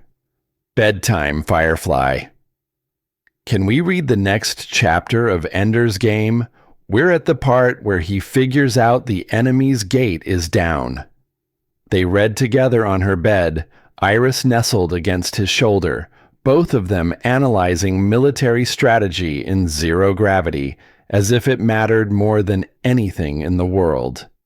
Which, for these 30 minutes, it did. After Iris fell asleep, Garrett stood in her doorway like he'd done every night for 9 years, watching her breathe, counting each inhale as evidence that he'd kept the promises that mattered. On his way to his own room, he paused at the 3 photographs. Vanessa's face, forever 29, smiling at a future she'd never see. Young Garrett, confident in his genius but naive about its costs. Current Garrett, finally understanding what Vanessa had tried to tell him. The letter she'd written 8 years ago sat framed beside the photos, her handwriting marching across hospital stationery. The world needs Garrett Thornwell, the engineer. Iris needs Garrett Thornwell, the dad. She deserves both. Give her both. He had. Finally, after 8 years of penance and hiding and guilt, he'd learned to give his daughter both versions of her father, the man who could hear machines whisper, and the man who showed up for bedtime stories. Balance wasn't perfect. It was choosing both every single day and trusting that showing up mattered more than being flawless. Outside his window, Boston Harbor reflected summer stars. Somewhere across the city, reactors hummed with stability he'd helped create. But here, in 700 square feet, filled with terrarium observations and medical supplies, and the quiet breathing of his daughter sleeping safely, was the real work. Garrett Thornwell had finally come home, not just to an apartment in the North End, but to the understanding that genius served best when it remembered what it was actually for. Some people were born to fix impossible problems. The real genius was learning that the most important problems weren't always the ones that made headlines, and the most important fixes were the ones you made every single day, in small moments of presence, in promises kept, in love given without reservation. He turned off the hallway light and went to bed, knowing that tomorrow at 4:30 he'd do it all again, and the day after that, and the day after that, for as long as Iris needed him, for as long as the world needed what only he could provide. Both things, not either or. Balance.